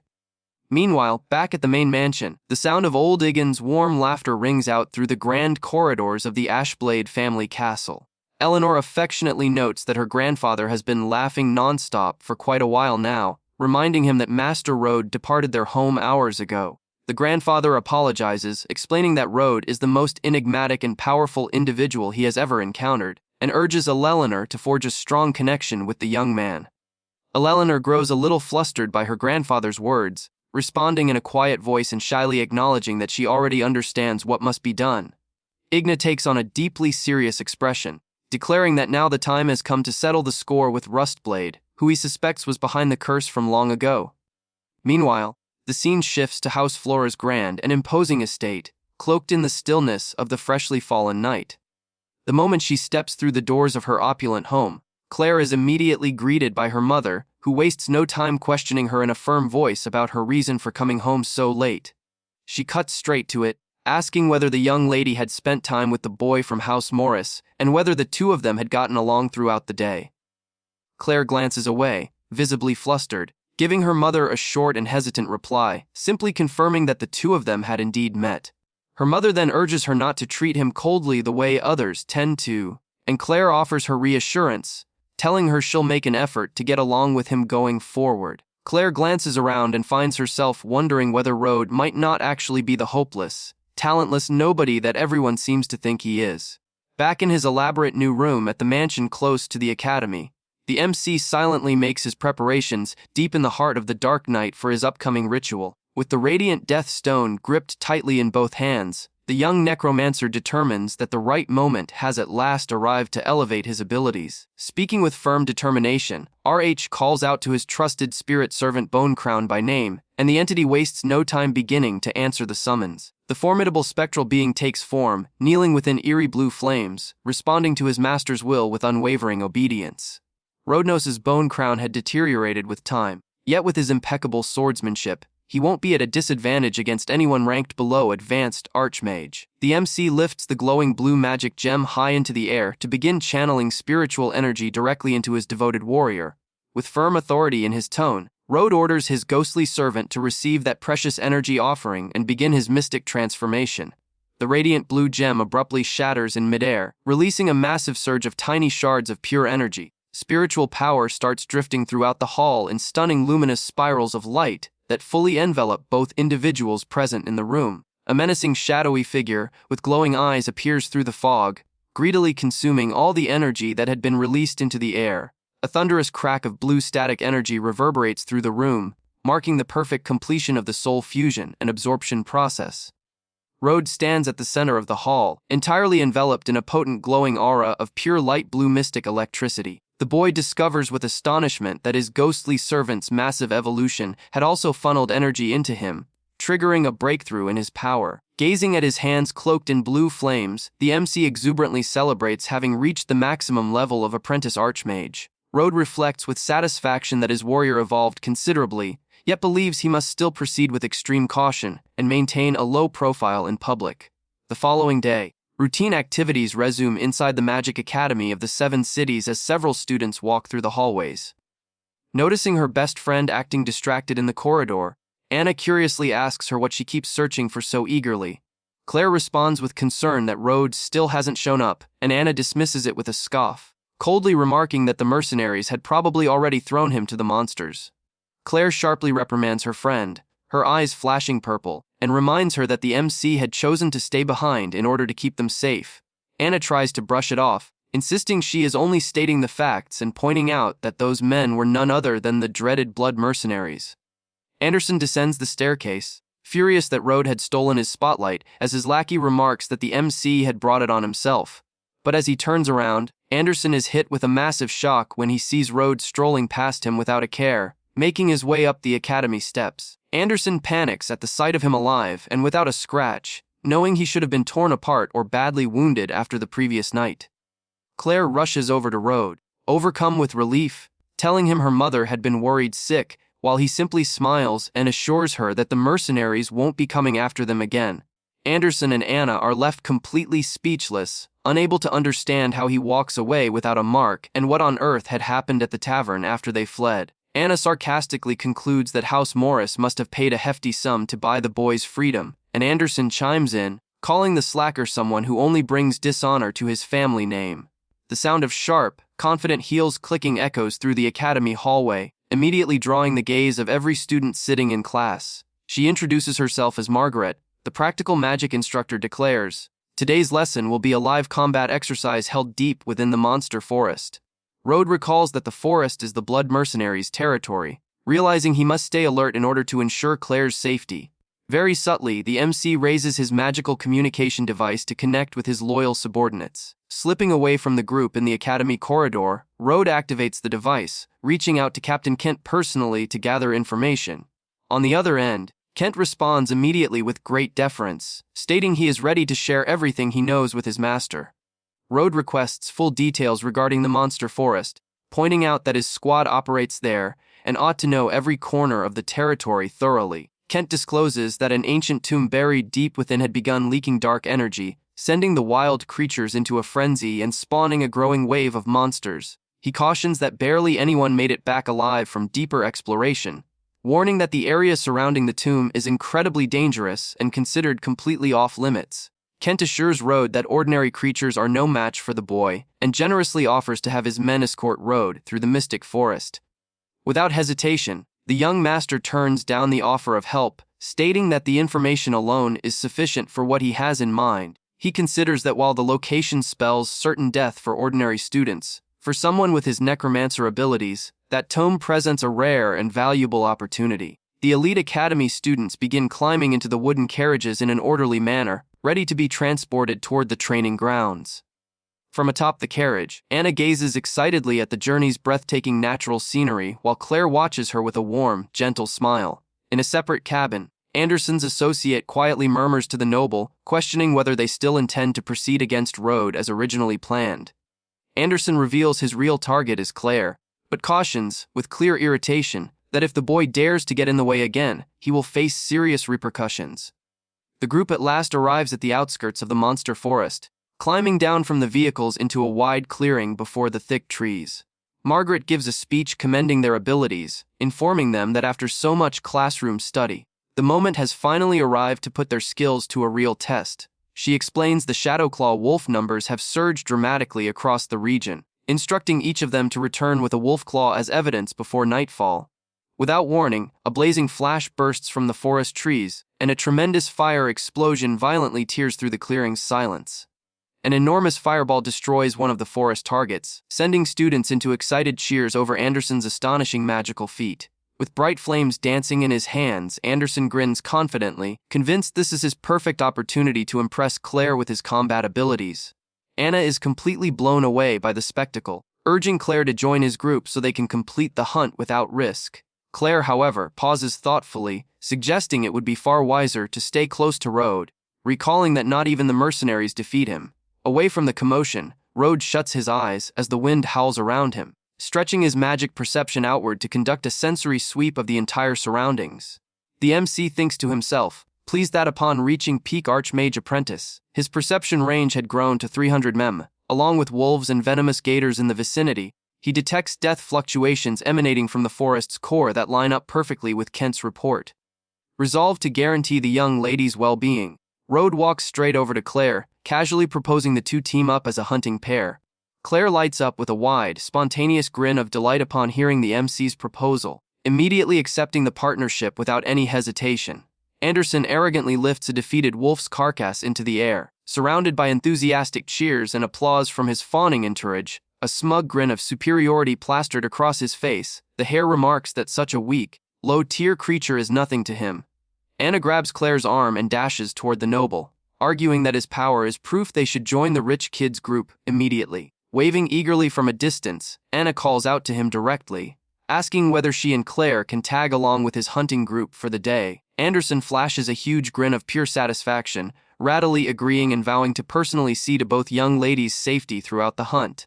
All of a sudden, a faint rustling of leaves stirs behind a bush where a striped beast had been resting quietly on a mystic rock deep in the woods. The animal, its eyes snap open, consumed by a sinister violet energy of untamed fury, coiling to launch a deadly strike. The creature exposes itself as a massive, fearsome black beast with luminous eyes shrouded in a thick, menacing mystical aura of ruin. Detecting the sudden change in the forest atmosphere, Rode glances back warily, locking his gaze onto the beast's unsettling behavior. On high alert, Instructor Margaret detects the overwhelming presence of a monster lord at the boundary. Noticing Rode has apparently also caught sight of the looming threat. Margaret swiftly commands Rode to guard the remaining students as she charges deep into the woods with the intent to track down and destroy the deadly alpha beast. Anderson scoffs with irritation at the instructor's command, demanding to know why someone as useless as Rode should protect him after he took down a wolf. Rode brushes off his complaints, thinking that the death aura is sending the local creatures into a frenzy, spawning a threat that none of those sheltered nobles are equipped to face. Blind to the true danger, Anderson continues boasting to the class, vowing to claim every wolf claw for the group to cheers from the students. The group of students presses forward carefully and quietly through the monster-filled forest under a canopy of shadowy trees. Anderson finds the abrupt quiet unsettling, puzzled over where all the wolves that had been swarming the area just moments before had disappeared to. Without warning, a vicious wolf bursts out, and Anderson smugly rejoices, daring Rode to witness his great display of courage. The young noble channels energy into his hands, launching a devastating fireball directly at the creature charging straight toward him. The enormous fireball strikes the monster directly in the head, producing a blinding flash and a brilliant burst of flames in the air. To the guy's shock, the beast steps out of the flames with its body completely unharmed, showing absolutely no indication of pain or damage. With incredible speed, the wolf makes a fierce lunge, darting right past the horrified Anderson, disregarding his attack entirely. Breaking into a cold sweat, the guy cries out in desperation, unable to comprehend why his fireball that could previously one-shot wolves had failed this time around. The furious wolf snaps its razor-sharp jaws open, unleashing a bone-chilling roar, its eyes blazing with a malevolent red glow. Just as Anderson shrinks back in fear to shield himself, the MC Rode silently materializes in the background, unleashing his roaring inferno. The creature's eyes catch the glow of blazing blue flames that erupt suddenly in midair, immediately extinguishing every trace of the monster's fury. Anderson is left completely speechless, watching Rode wield his mystical blue flames, unable to comprehend his rival's overwhelming power. The monster collapses defeated and motionless onto the forest floor, its body still giving off smoke and remnants of Rode's spiritual energy. Claire is stunned watching Rode take down in a single strike the wolf Anderson had been completely powerless against.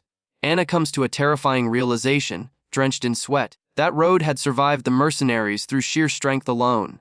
Unable to accept that the slacker possesses so much power, noticing the beasts in the area are simply too numerous for him to handle all at the same time, so Rode decides to call forth his colossal earth splitter. The MC dashes off on his own toward the most treacherous part of the forest, while Claire cries out in desperation, desperately pleading for him to return at once. Venturing deep into the thick woodland, Rode finds himself quickly encircled by dozens of snarling, enraged wolves that have fixed him in their predatory sights. Without a trace of fear facing the savage pack, Rode calmly issues the command for his fearsome skeletal summon to appear. The ground trembles violently as the earth splitter bursts forth, driving its enormous bone claws into the earth, obliterating everything in Rode's vicinity. Riding atop the towering beast, Rode orders his summon to eliminate every wolf tainted by dark mana throughout that section of the forest. The earth splitter stretches open its enormous jaws and unleashes a thunderous roar of absolute destruction, pouring forth the fearsome energy of blue flames.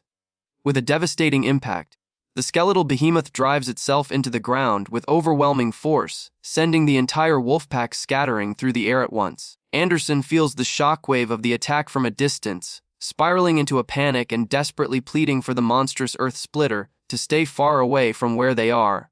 Claire is gripped with worry over Rode's fate, while Anna callously grumbles that he ran off and abandoned them and has likely been swallowed whole by the creature. Anna, shaking with fear, desperately implores Anderson to keep them safe, leaving the noble visibly sweating and reluctantly agreeing while struggling to conceal his own dread. The Earth Splitter presses on with its relentless rampage through the thick forest, effortlessly crushing wolves at his young master's command. The massive mystic bone summon looms menacingly through the blue mist. Having swiftly eliminated every wild threat in the vicinity, Road notices several wolves unaffected by the dark fog's influence, quietly instructing his servant to leave them be and let them escape. The enormous bone creature complies, remaining motionless in the clearing as terrified animals bolt toward the safer section of the forest. A sudden rustling of leaves and branches abruptly shatters the thick woodland silence somewhere close by. On the other side, Anna clutches her head in sheer panic, screaming and demanding to know if the horrifying giant beast had actually come toward them. Realizing it's only ordinary wolves fleeing in fear and not the colossal creature, the young lady exhales in tremendous relief, thrilled to have avoided the worst outcome. Anderson immediately reclaims his bold composure, boldly vowing to protect both Claire and Anna from any ordinary wolves. Meanwhile, deep within the heart of the mystic forest, Instructor Margaret channels a tremendous surge of magical energy into her combat staff. With an intensely focused gaze and golden, glowing eyes, she zeroes in on the massive creature. Preparing her most devastating magical attack, she unleashes her formidable celestial fire spell, sending an enormous blazing column of searing light and heat shooting straight into the sky. Margaret celebrates the attack's devastating success, watching the fearsome monster lord become completely scorched and reduced to cinders upon the ground. Yet she notices that the beast carried dark mana within it, leading her to fearfully conclude that something was going terribly wrong deep within the forest. Suddenly her eyes snap wide open, gripped by horrified shock, as she detects a new and frightening spiritual presence rising nearby. The rhythmic sound of hooves drawing closer sends dread through the teacher, as a strange mounted figure emerges, shrouded in thick light blue mystical flames. The ghostly horse treads across muddy earth, leaving trails of glowing blue energy behind, confirming that the feared threat has finally shown itself. It is none other than the legendary Undead Knight, cutting an imposing figure atop his skeletal horse as the true origin of all the dark fog. Margaret is stunned to realize that the terrifying entity before her is a spectral knight resurrected directly from an ancient mystical tomb buried deep below. She recognizes that his power is overwhelming, and his intermediate archmage aura is what has been driving every local beast into madness. Though she is clearly outclassed, Margaret knows that falling back means every student will die. She chooses to stake everything on stopping the creature right here and now. Without a moment's hesitation, she pours every last drop of her mana into a single effort, gathering a tremendous surge of scorching heat at the tip of her staff. With a desperate battle cry, the instructor unleashes her ultimate celestial fire meteor technique as her final desperate move. A towering column of devastating flame crashes down from with pinpoint, devastating accuracy directly at the fearsome undead knight's skull, setting off a tremendous explosion.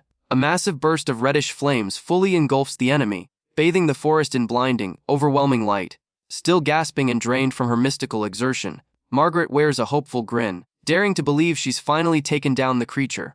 Without warning, the undead knight steps out of the flames completely unharmed, unleashing a fierce, rapid slash that sends the teacher flying. Road observes the spectral knight from a distance in the darkness, while the wounded instructor slams hard onto the wet forest ground. The MC commends the Earth Splitter for its excellent work in the forest, coolly commanding the summoned giant bone to withdraw. Moments later, Road detects an enormous surge of dark mana, his full attention locked onto the terrifying spiritual energy radiating from the foe. Gazing toward the pale blue flames, the young master gravely recognizes that his true adversary is finally making its way toward him. The monster levels its spear at the MC, who quickly deduces it's an elite warrior roused by the dark fog. With a deeply commanding dark expression, Road declares himself the monarch of the dead, demanding the opponent drop to his knees. Brushing off the warning, the spectral knight charges forward mounted on his beast, hurling a rapid strike with his massive spear at the boy. The underworld mystic warrior radiates a chilling, crushing bluish aura while delivering his deadly combat thrusts. A deafening clang of metal rings through the air the precise instant the MC evades with razor-sharp accuracy against the knight's savage strikes. The fierce clash of attacks sends a massive shockwave rippling through the forest, splitting the earth and sending soil and debris flying in every direction. Road studies his enemy's power, noting that the dark energy coiling around the knight is absurdly concentrated and overwhelming for his current level. From a distance, Anderson and the girls look on in stunned silence as an enormous dark vortex of magical energy surges upward into the sky, Claire trembles with fear at the sight of such crushing darkness, covering her mouth as she admits her body won't stop shaking. Anderson gestures toward the vortex and says with tension, "That's the same direction that reckless Rode charged off to by himself just now." Meanwhile, Professor Margaret lies badly wounded on scorched earth, watching the terrifying magical battle play out in front of her. Despite her pain and labored breathing, her eyes go wide with sheer disbelief as she witnesses the full extent of Rode's hidden power. Margaret struggles to lift herself up with great effort, knowing her students are in that direction, and that she has to stop this monster no matter what. Back in the devastated clearing, the young necromancer stands composed and still before the undead knight, who remains mounted on his spectral horse. Rode correctly concludes that the dark miasma has robbed his opponent of reason, leaving behind only a primal urge to seek out powerful prey and grow stronger. Gazing with disdain at the ghostly foe, the young master calls him worthless, icily declaring he will bring a permanent end to his pain. The undead knight swiftly moves to unleash a fresh, devastating physical blow with his heavy mystic spear against the boy. The spectral being struggles to speak through blue mystic fog. Sensing the royal spiritual aura emanating from the MC, the warrior bellows. He will never submit to his command, forcefully activating his devastating military charge technique. With blinding speed, the knight surges ahead, kicking up a tremendous cloud of dust and wind, driving directly toward the young MC's chest. Rode serenely lifts fingers cloaked in blue flames. Knowing his current physical strength still makes a direct clash impossible against the charge, he smoothly deploys his memory echo necromancy art, casting a potent illusion spell straight into the enemy's mind. A dark grin spreading across his face, the necromancer tells the underworld warrior to savor every moment of the mental torment he carefully crafted. The knight's mind is hurled back to a chaotic, ruinous battlefield from his past, littered with debris and fallen warriors. Amid intense spiritual interference, the warrior watches his own blood-soaked hands and his comrades writhing in the illusion. He finds himself encircled by scores of spectral soldiers locked in brutal combat, forced to relive the anguish of his most ancient memories. Crushed by unbearable mental torment conjured by Rode's spell, the undead knight releases a roar of sheer agony and mystic desperation. Enormous blue mystic eyes emerge within the darkened sky of the illusion. Meanwhile, Rode mentally cautions that this scenario will become his final resting place. The MC determines that an adversary of equal level to his servant presents the perfect opportunity to put his Bone Crown's power to the test. The MC eagerly declares that this will mark the very first official combat. Drawing upon his loyal servant's fully restored peak power, with unwavering loyalty and determination in his mystic voice, the spiritual warrior vows to his lord that he will crush the opponent with absolute ruthlessness. Completely unhinged from the mental spell, the undead knight transforms into an unstoppable killing machine. Charging forward, screaming that he will slaughter everyone. Without a moment's hesitation, Bone Crown delivers a wide, devastating slash with his enormous mystic blade engulfed in blazing blue flames. The two mystic warriors' weapons clash with tremendous force at the clearing's center, unleashing a massive spiritual energy shockwave. The piercing wind blade sound tearing through the air spreads violently, shattering tree trunks and entire rocks surrounding the clash. A thunderous impact reverberates through the monster forest as dark and spiritual energies enter raw direct conflict. The two knights engage in a fierce high-speed duel, trading dozens of precise strikes that illuminate the dark clearing. The forest floor becomes riddled with deep fissures carved out by slicing energy attacks released with every devastating sword collision. With flawless mystic sword technique, Bone Crown skillfully evades and parries the enemy's ferocious spear attacks. The thunderous collision of their weapons sends an enormous burst of radiant mana sparks flying through the frigid air. Channeling every ounce of his spiritual power into his blade, Rode's devoted servant gears up to unleash his most devastating final mystic blow. Driving forward with a crushing downward strike, Bone Crown lands on the opponent's armor with perfect accuracy, shattering his defensive capabilities. His heavy iron spear cleaved in two by the blow, the underworld warrior mutters. Stunned by his foe's overwhelming strength, the undead knight bellows in uncontrollable rage while struggling to stay mounted on his horse, unwilling to accept his approaching end. Using the remnants of his broken weapon, the spectral warrior unleashes a frantic strike fueled by sheer hatred, hurling himself blindly at Bone Crown. Bone Crown executes a fluid motion with his massive sword, summoning a surge of slicing wind in a fierce counterattack. The devastating wave of black and blue spiritual energy tears through the air with lethal accuracy, completely neutralizing the enemy's reckless charge. With an utterly expressionless face beneath his helmet, the devoted mystic servant prepares to deliver the finishing blow upon his enemy. Activating his Pale Blade Veil technique, he commands the bluish flames engulfing his body, weaving a storm of rapid slashes. A massive mystic detonation of blue and purple flames consumes the undead knight, sealing the fearsome Abyss warrior's destiny. The adversary's body falls lifelessly from its skeletal steed, swiftly crumbling beneath Road's spiritual energy. Road observes the ashes drifting away on the wind, confirming that the oppressive dark energy surge had fully faded from the surroundings. Bone Crown returns his massive blade to its sheath, striding steadily back toward his master after completing his first major confrontation. The Phantom Warrior steps forward with profound reverence, bowing before the MC to deliver the battle's outcome. He had unleashed the formidable soul, stagnating piercing technique, achieving a decisive, overwhelming triumph over his foe. A tremendous surge of blue energy dissolves into the open sky, releasing that warrior's soul from its long-held dark bondage. Within his silent thoughts, the devoted servant reflects with pride that his lord had finally granted the true rest of eternal death to the enemy. The skeletal horse and hollow armor collapse heavily onto the forest ground, shattering entirely into blue spiritual particles. Road watches in stillness as the final remnants of mystic energy ascend toward the clouds, lifting the heavy atmosphere from the area. Kneeling with imposing presence, the mystic servant proudly relays to his master that the dreaded Shadow Knight had at last been vanquished. Road moves with complete composure across the clearing's ravaged terrain, coolly commending his servant on his outstanding battle performance.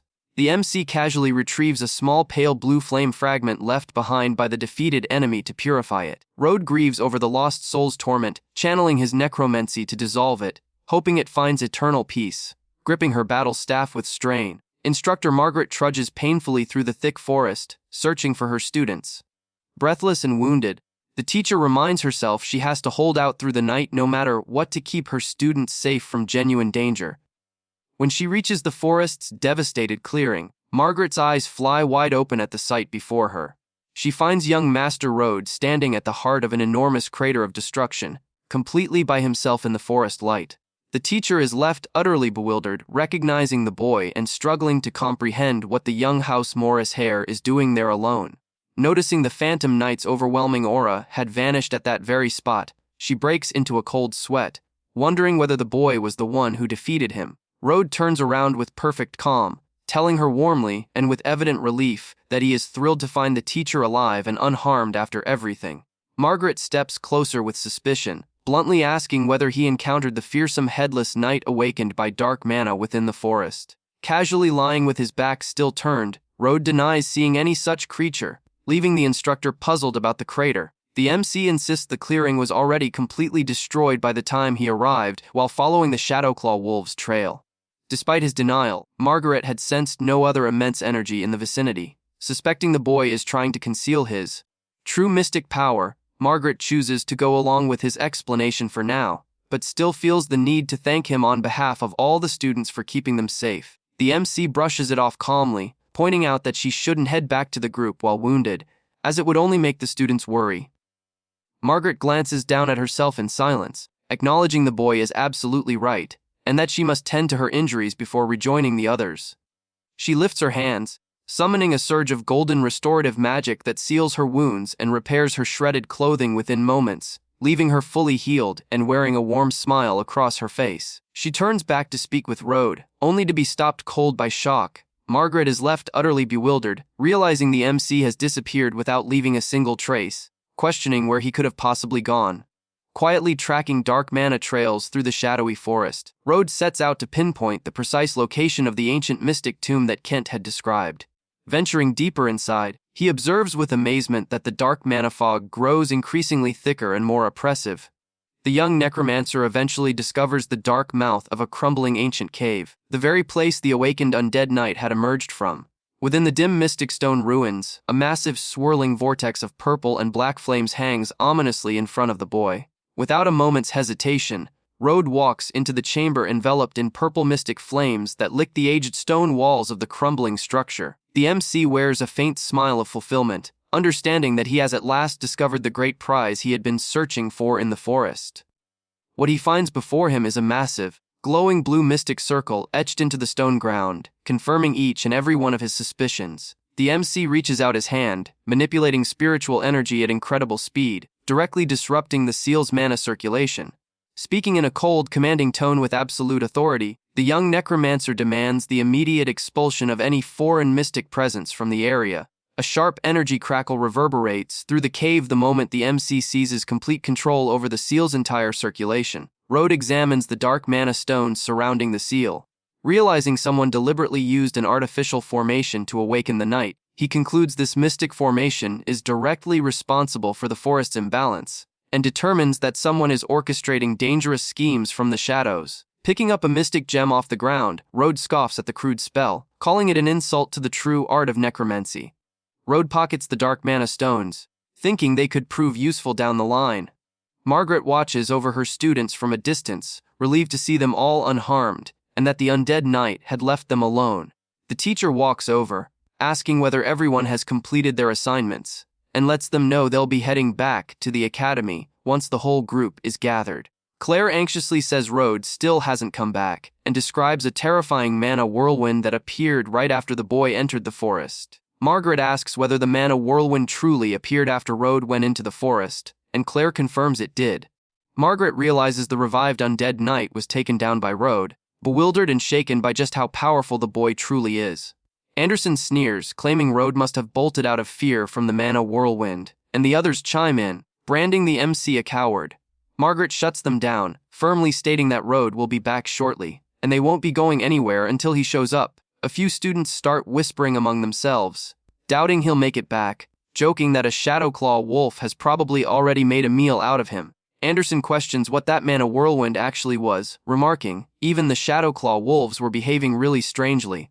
Margaret brushes it off, passing it off as a simple mana eruption, insisting the forest is perfectly safe and the wolves have settled back down. Anderson convinces himself Road truly fled, smugly reasoning to himself that the boy just got fortunate and that he could pull off the same thing.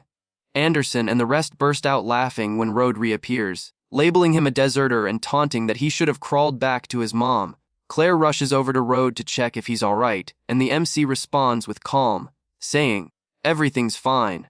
Road strides straight past the other students without sparing them a glance, which leaves Anderson seething at being completely ignored. Margaret observes the boy's return, pulling him aside with a sharp, curious look. Road tells her he wrapped up what needed to be done, presenting the Wolfclaw as evidence, and says they're ready to head back. Margaret notices the dark mana has disappeared entirely from the forest, questioning whether the boy truly managed to eliminate the root of all that darkness. She pushes the thought away, reminding herself that Road is simply her student, and that her primary responsibility is keeping every one of them safe. Margaret concludes that the practical magic lesson wraps up for the day and students eagerly make their way home. Carriages roll through the streets, ferrying students toward the Grand Magic Academy of the Seven Cities. Meanwhile, a shadowy figure slips into the dark depths of a cave where the magic seal once stood in the forest. The cloaked figure moves slowly toward the center of the large mystic circle etched into the ground. Running their hand over the shattered stone floor, the mysterious figure immediately understands someone has destroyed their magic formation. They conclude the creature must have awakened, wondering whether some passing Imperial Grandmaster uncovered and dismantled their scheme. Eyes burning with rage, the figure vows they will not tolerate anyone interfering with their plans, and that whoever did this will meet their end. The following day, life resumes as usual at the esteemed Magic Academy as another round of classes begins. Road mulls over how much the teacher witnessed of his actions, but decides to seize the opportunity to ask about the Tier of the Dead. As he moves through the academy's outer hallways, a different scene pulls the students' attention. A strikingly sharp, featured blonde youth strolls through the courtyard, drawing admiring stares from a number of female students. The girls are captivated by young Kaya's appearance, remarking that he seems far removed from the typical spoiled academy nobles. Anderson looks on with jealousy and frustration, grumbling that girls only fawn over Ka because his brother is a prominent archmage. Picking up on his classmates' irritation, Road bluntly asks whether he truly despises the blonde youth that deeply. Anderson grows even more irritated. He shoots back that Kaya is his greatest rival and the one who deserves to have girls flocking around him. The MC reflects that in his previous life he burned with jealousy toward Kay, but everything has changed since then. Without warning, heavy footsteps ring out across the courtyard, and a figure comes to a stop directly before the group of boys. Ka appears right before them, wearing a mocking grin, and sarcastically tells them to move out of his way. Anderson explodes with anger at his audacity, firing back that he's the one who needs to move. igniting a heated standoff right there in the courtyard. The two lock eyes in a seething glare, the intensity of their mutual rivalry practically crackling in the air between them. The surrounding students begin murmuring nervously, fully aware that both their families carry enormous power. Margaret steps into the hallway, demanding to know why they're blocking the entrance and telling them to take it up in combat class later that day. Kaya immediately changes his tone, apologizing respectfully to Professor Margaret and telling her he'll be on his way. Anderson mutters that Kaya is just showing off as he watches him leave, but the blonde youth vows that the two of them will settle it during training.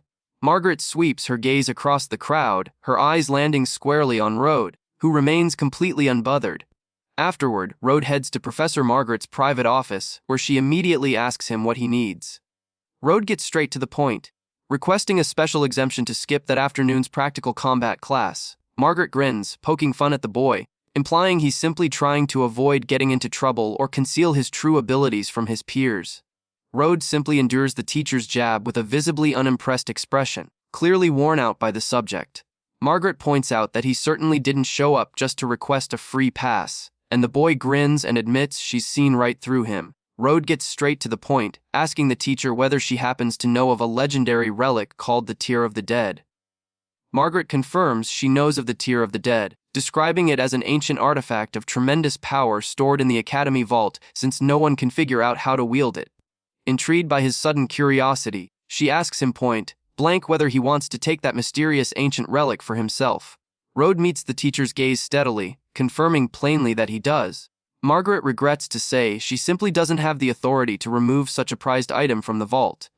The MC is taken aback that even she lacks the clearance, but the teacher quickly reveals there is one way forward. She offers to connect him with a powerful senior professor provided RH participates in afternoon combat training and shows her what he's truly capable of. RH silently notes just how shrewd and calculating that teacher really is.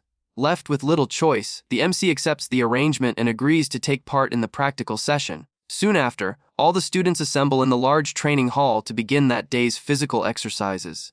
At the center of the gym, young Eleanor Ashblade stretches in casual workout athletic attire. Boys murmur, captivated by her looks, noting that she comes from a legendary family held in deep reverence even by Ka.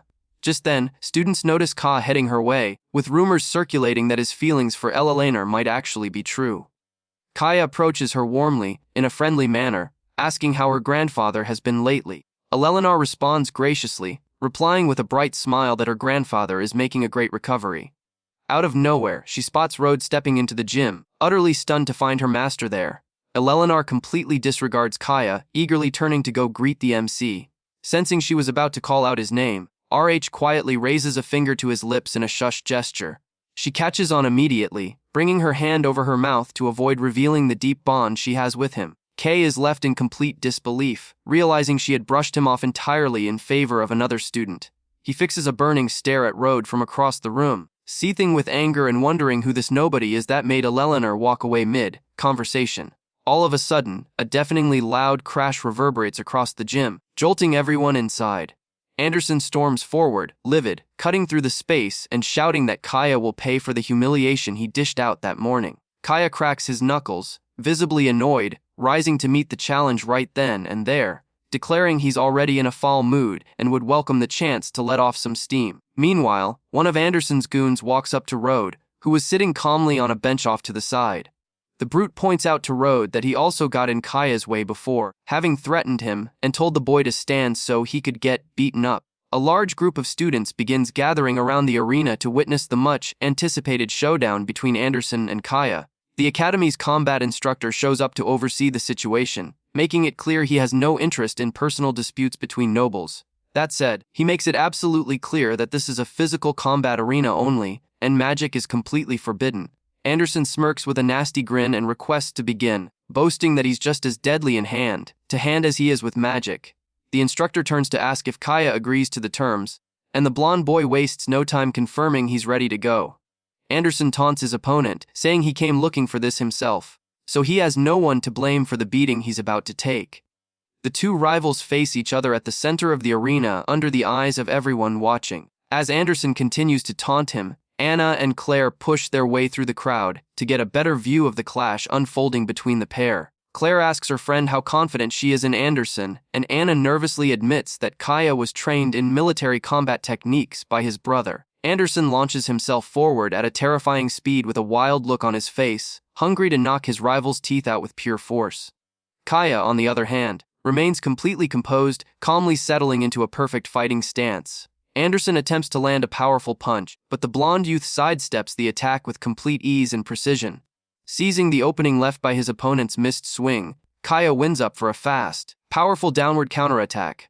With one precise bone-crushing blow, Anderson gets driven hard into the ground with a thunderous crash.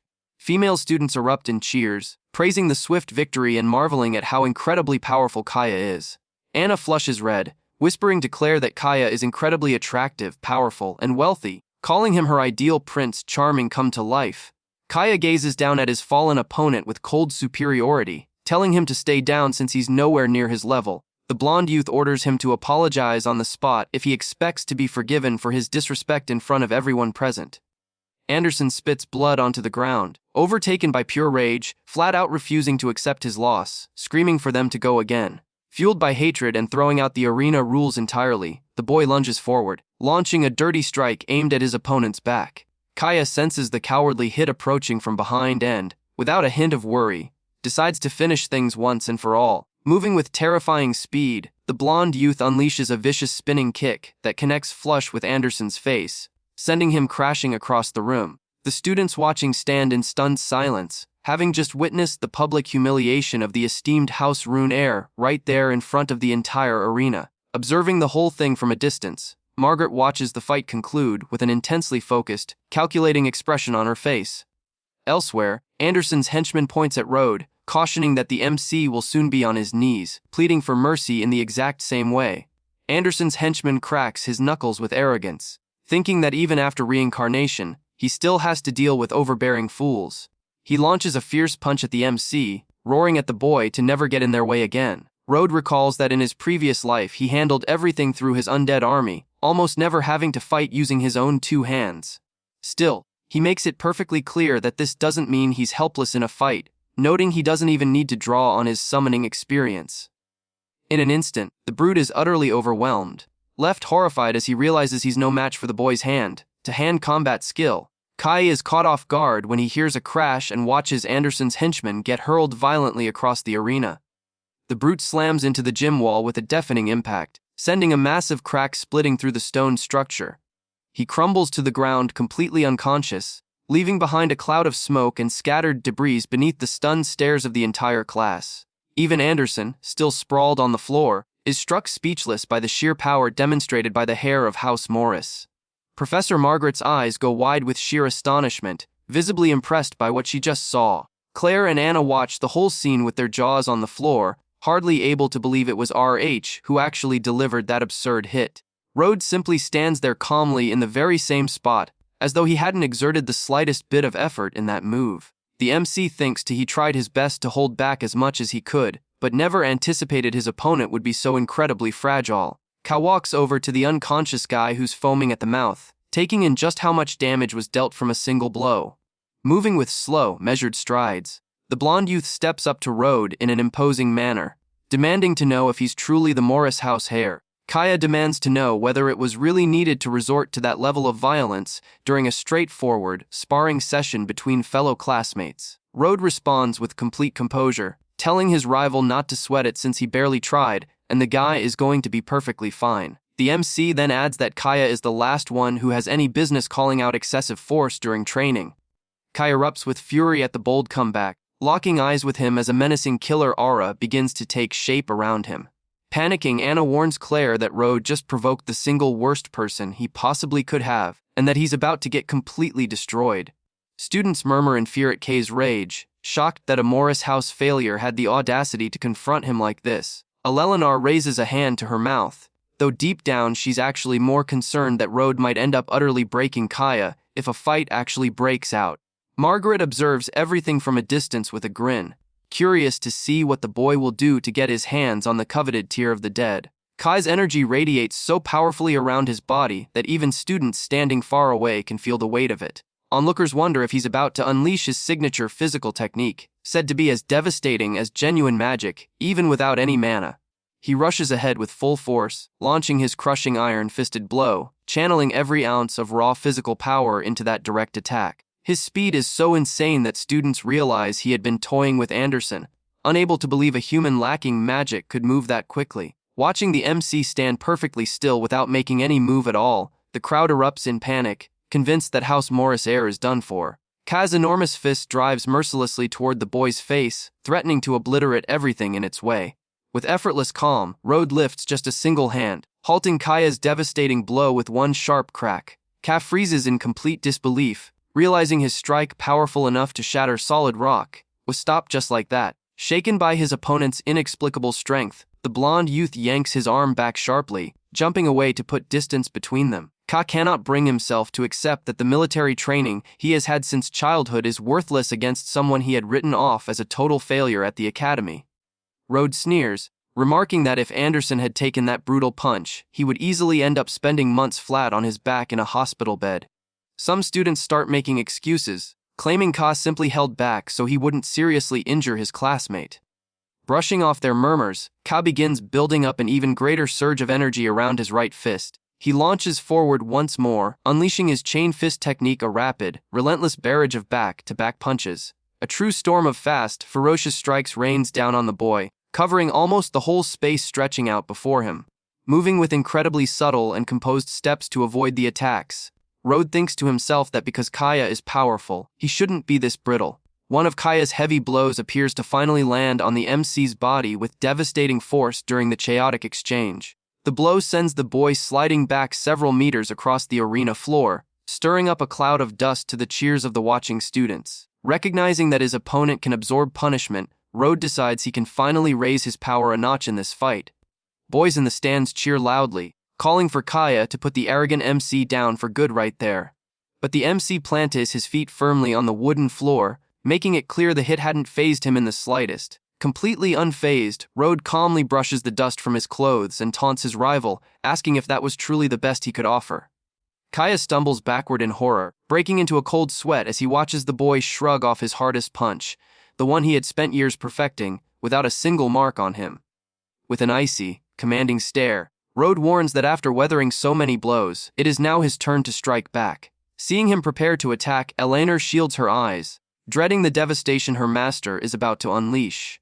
Though he had preferred to stay under the radar at the academy, Road knows he must stand out in this moment to claim the tear of the dead.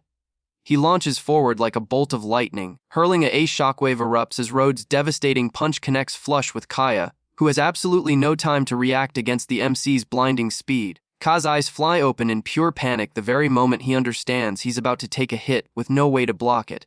From the punch's bone-crushing force, the blonde youth gets launched violently backwards, sent flying across the gym at tremendous speed.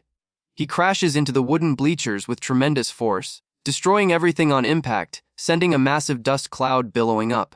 Ka crumples to the ground fully unconscious and bloodied, wearing an expression of utter defeat from taking just one single blow from Road. Anna stands there completely dumbfounded, stunned and wondering how the worthless Road managed to take down the mighty, invincible Kaya. Claire watches the boy with a serious look, now certain that his stunning win at the tavern against those mercenaries was no fluke. Several girls rush over, frantically trying to help Kay, while other students begin accusing Road of fighting dirty and using way too much force. They shout angrily that the blonde never wanted to hurt Road, and in a real magic duel, the Morris hair would never stand a chance. The crowd turns on Road, demanding he apologize at once, throwing insults about how he got thrown out of his own family for being dishonorable. Road simply stands there in silence, thinking how in his past life he would have unleashed his undead army to wipe out every last one of those fools. Then without warning, Eleanor bursts into the center of the arena in a rage, roaring at everyone to shut up and stop running their mouths immediately. The MC glances over, caught off guard by the young Ashblade House member heiress's sudden outburst, and commanding presence catch everyone off guard. She jabs her finger forward, seething with rage, demanding to know who gave them the right to pass judgment on young Master Road's behavior and remarkable power. She makes the case that if Kaya's strike had landed on anyone else, it would have been lethal, telling the weaklings to quit making fools of themselves here. The students are left speechless, murmuring among themselves, baffled as to why such a high-ranking noble would be defending the so-called Morris failure. Unfazed by the surrounding gossip, She grabs the MC's hand with purpose to get him out of there immediately. She tells him to leave at once and not waste their valuable time bickering with worthless people like them. Beneath the hateful stares of those watching, Eleanor takes the boy by the hand, and the two make their way calmly toward the training gym doors. Kai regains consciousness in tremendous pain, snarling Rode Morris's name with a burning, murderous hatred consuming him from the humiliation he suffered. Meanwhile, Professor Margaret observes the crowd scattering from a distance with a sharp, deeply calculating expression. A satisfied smile crosses her face as her suspicions about Arch's abilities are confirmed. She decides the time has come to introduce him to the veteran academy professor. In an elegant hallway, RH walks alongside Eleanor, coolly asking whether that impulsive behavior of hers is going to be a problem. He points out that the Ashblade family has close ties with Kai's allies, wondering aloud if this won't create problems for her house's dealings. Eleanor waves off the whole thing dismissively, saying she never could stand that spoiled boy or his conceited family. Regardless, she firmly adding, House Ashblade now belongs to him, and she will sever ties with anyone her master disapproves of. Rode stares back at her, taken aback by such fierce devotion, and asks one more time whether she's truly alright with acting this way. She flashes a bright smile, telling him that her grandfather's recovery left the family strong enough to face any threat without fear. Rode draws the dark mana stone from his pocket, telling her he has a request for her family, which leaves the girl in awe of its dark energy. He urges them to stay alert, warning that someone is wielding that power for sinister ends. Eleanor immediately pledges her house to his cause. That very same night, Kaya's room sits shrouded in silence, thick with bitter frustration.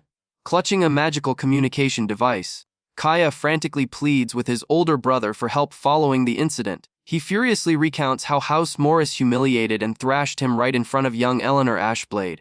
Kaya adds that the two appear extremely close, insisting their family cannot let an insult of that magnitude go unanswered. On the other end, the older brother listens carefully, responding in an icy tone that he fully grasps the situation. He reveals that a highly dangerous man named Rini will be traveling through the area, and he intends to arrange a special visit to the boy.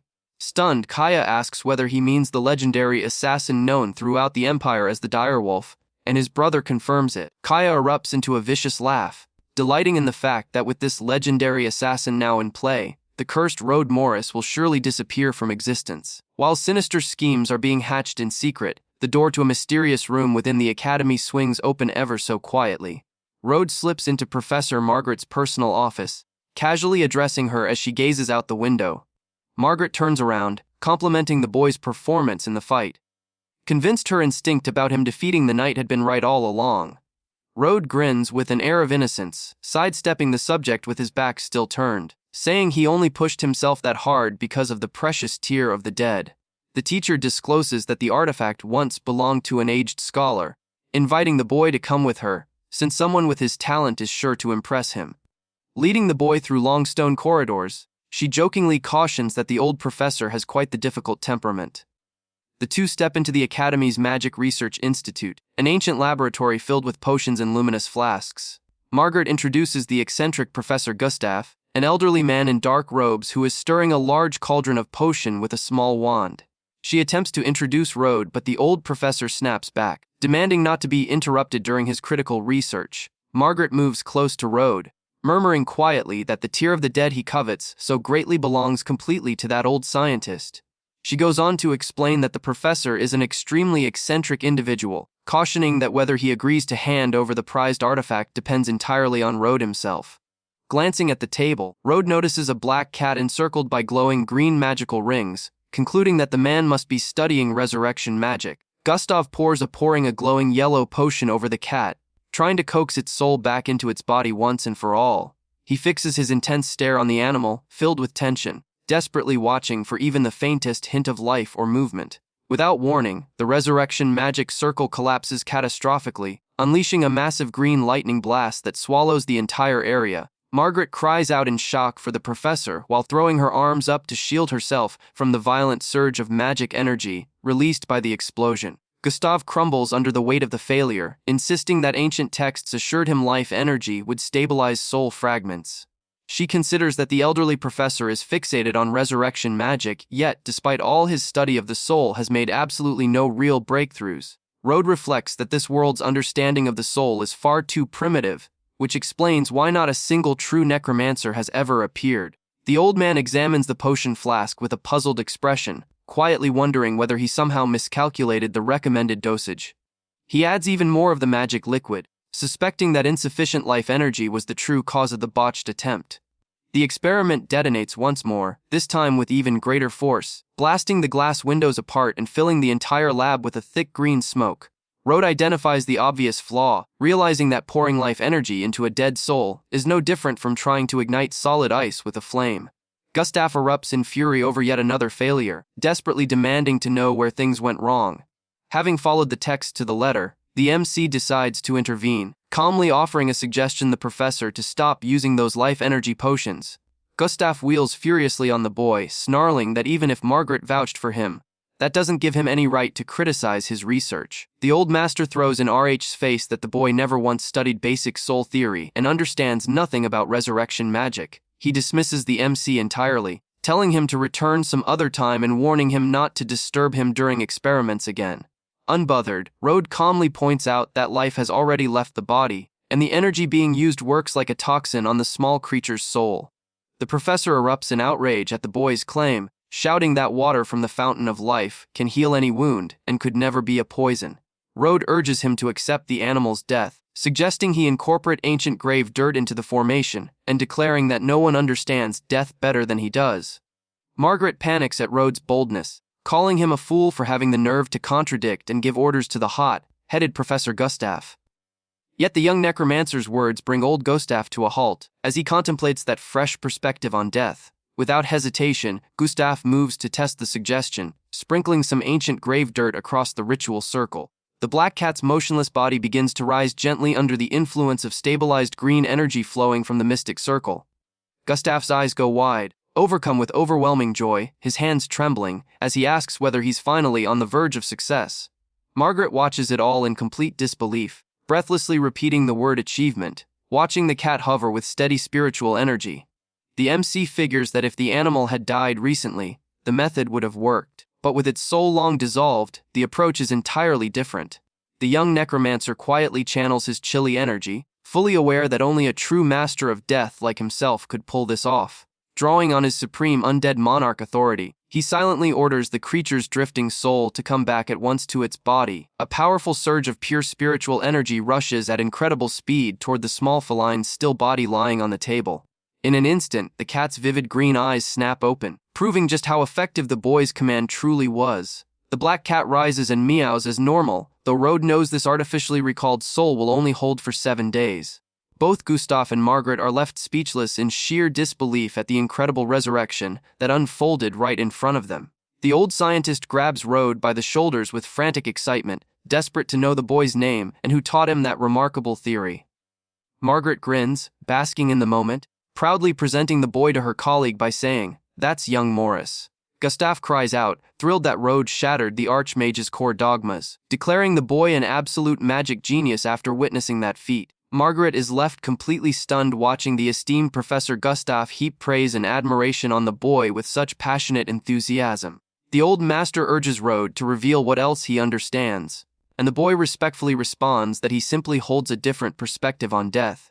The elder remembers something significant, noting that Margaret mentioned the young master had come there searching for the renowned Tear of the Dead. Without wasting another moment, he produces the stunning blue pendant containing the legendary spiritual artifact from his pocket, presenting it with pride. With an intense, enigmatic stare, the professor tells Road the artifact will be his if he agrees to carry out just one small favor for him.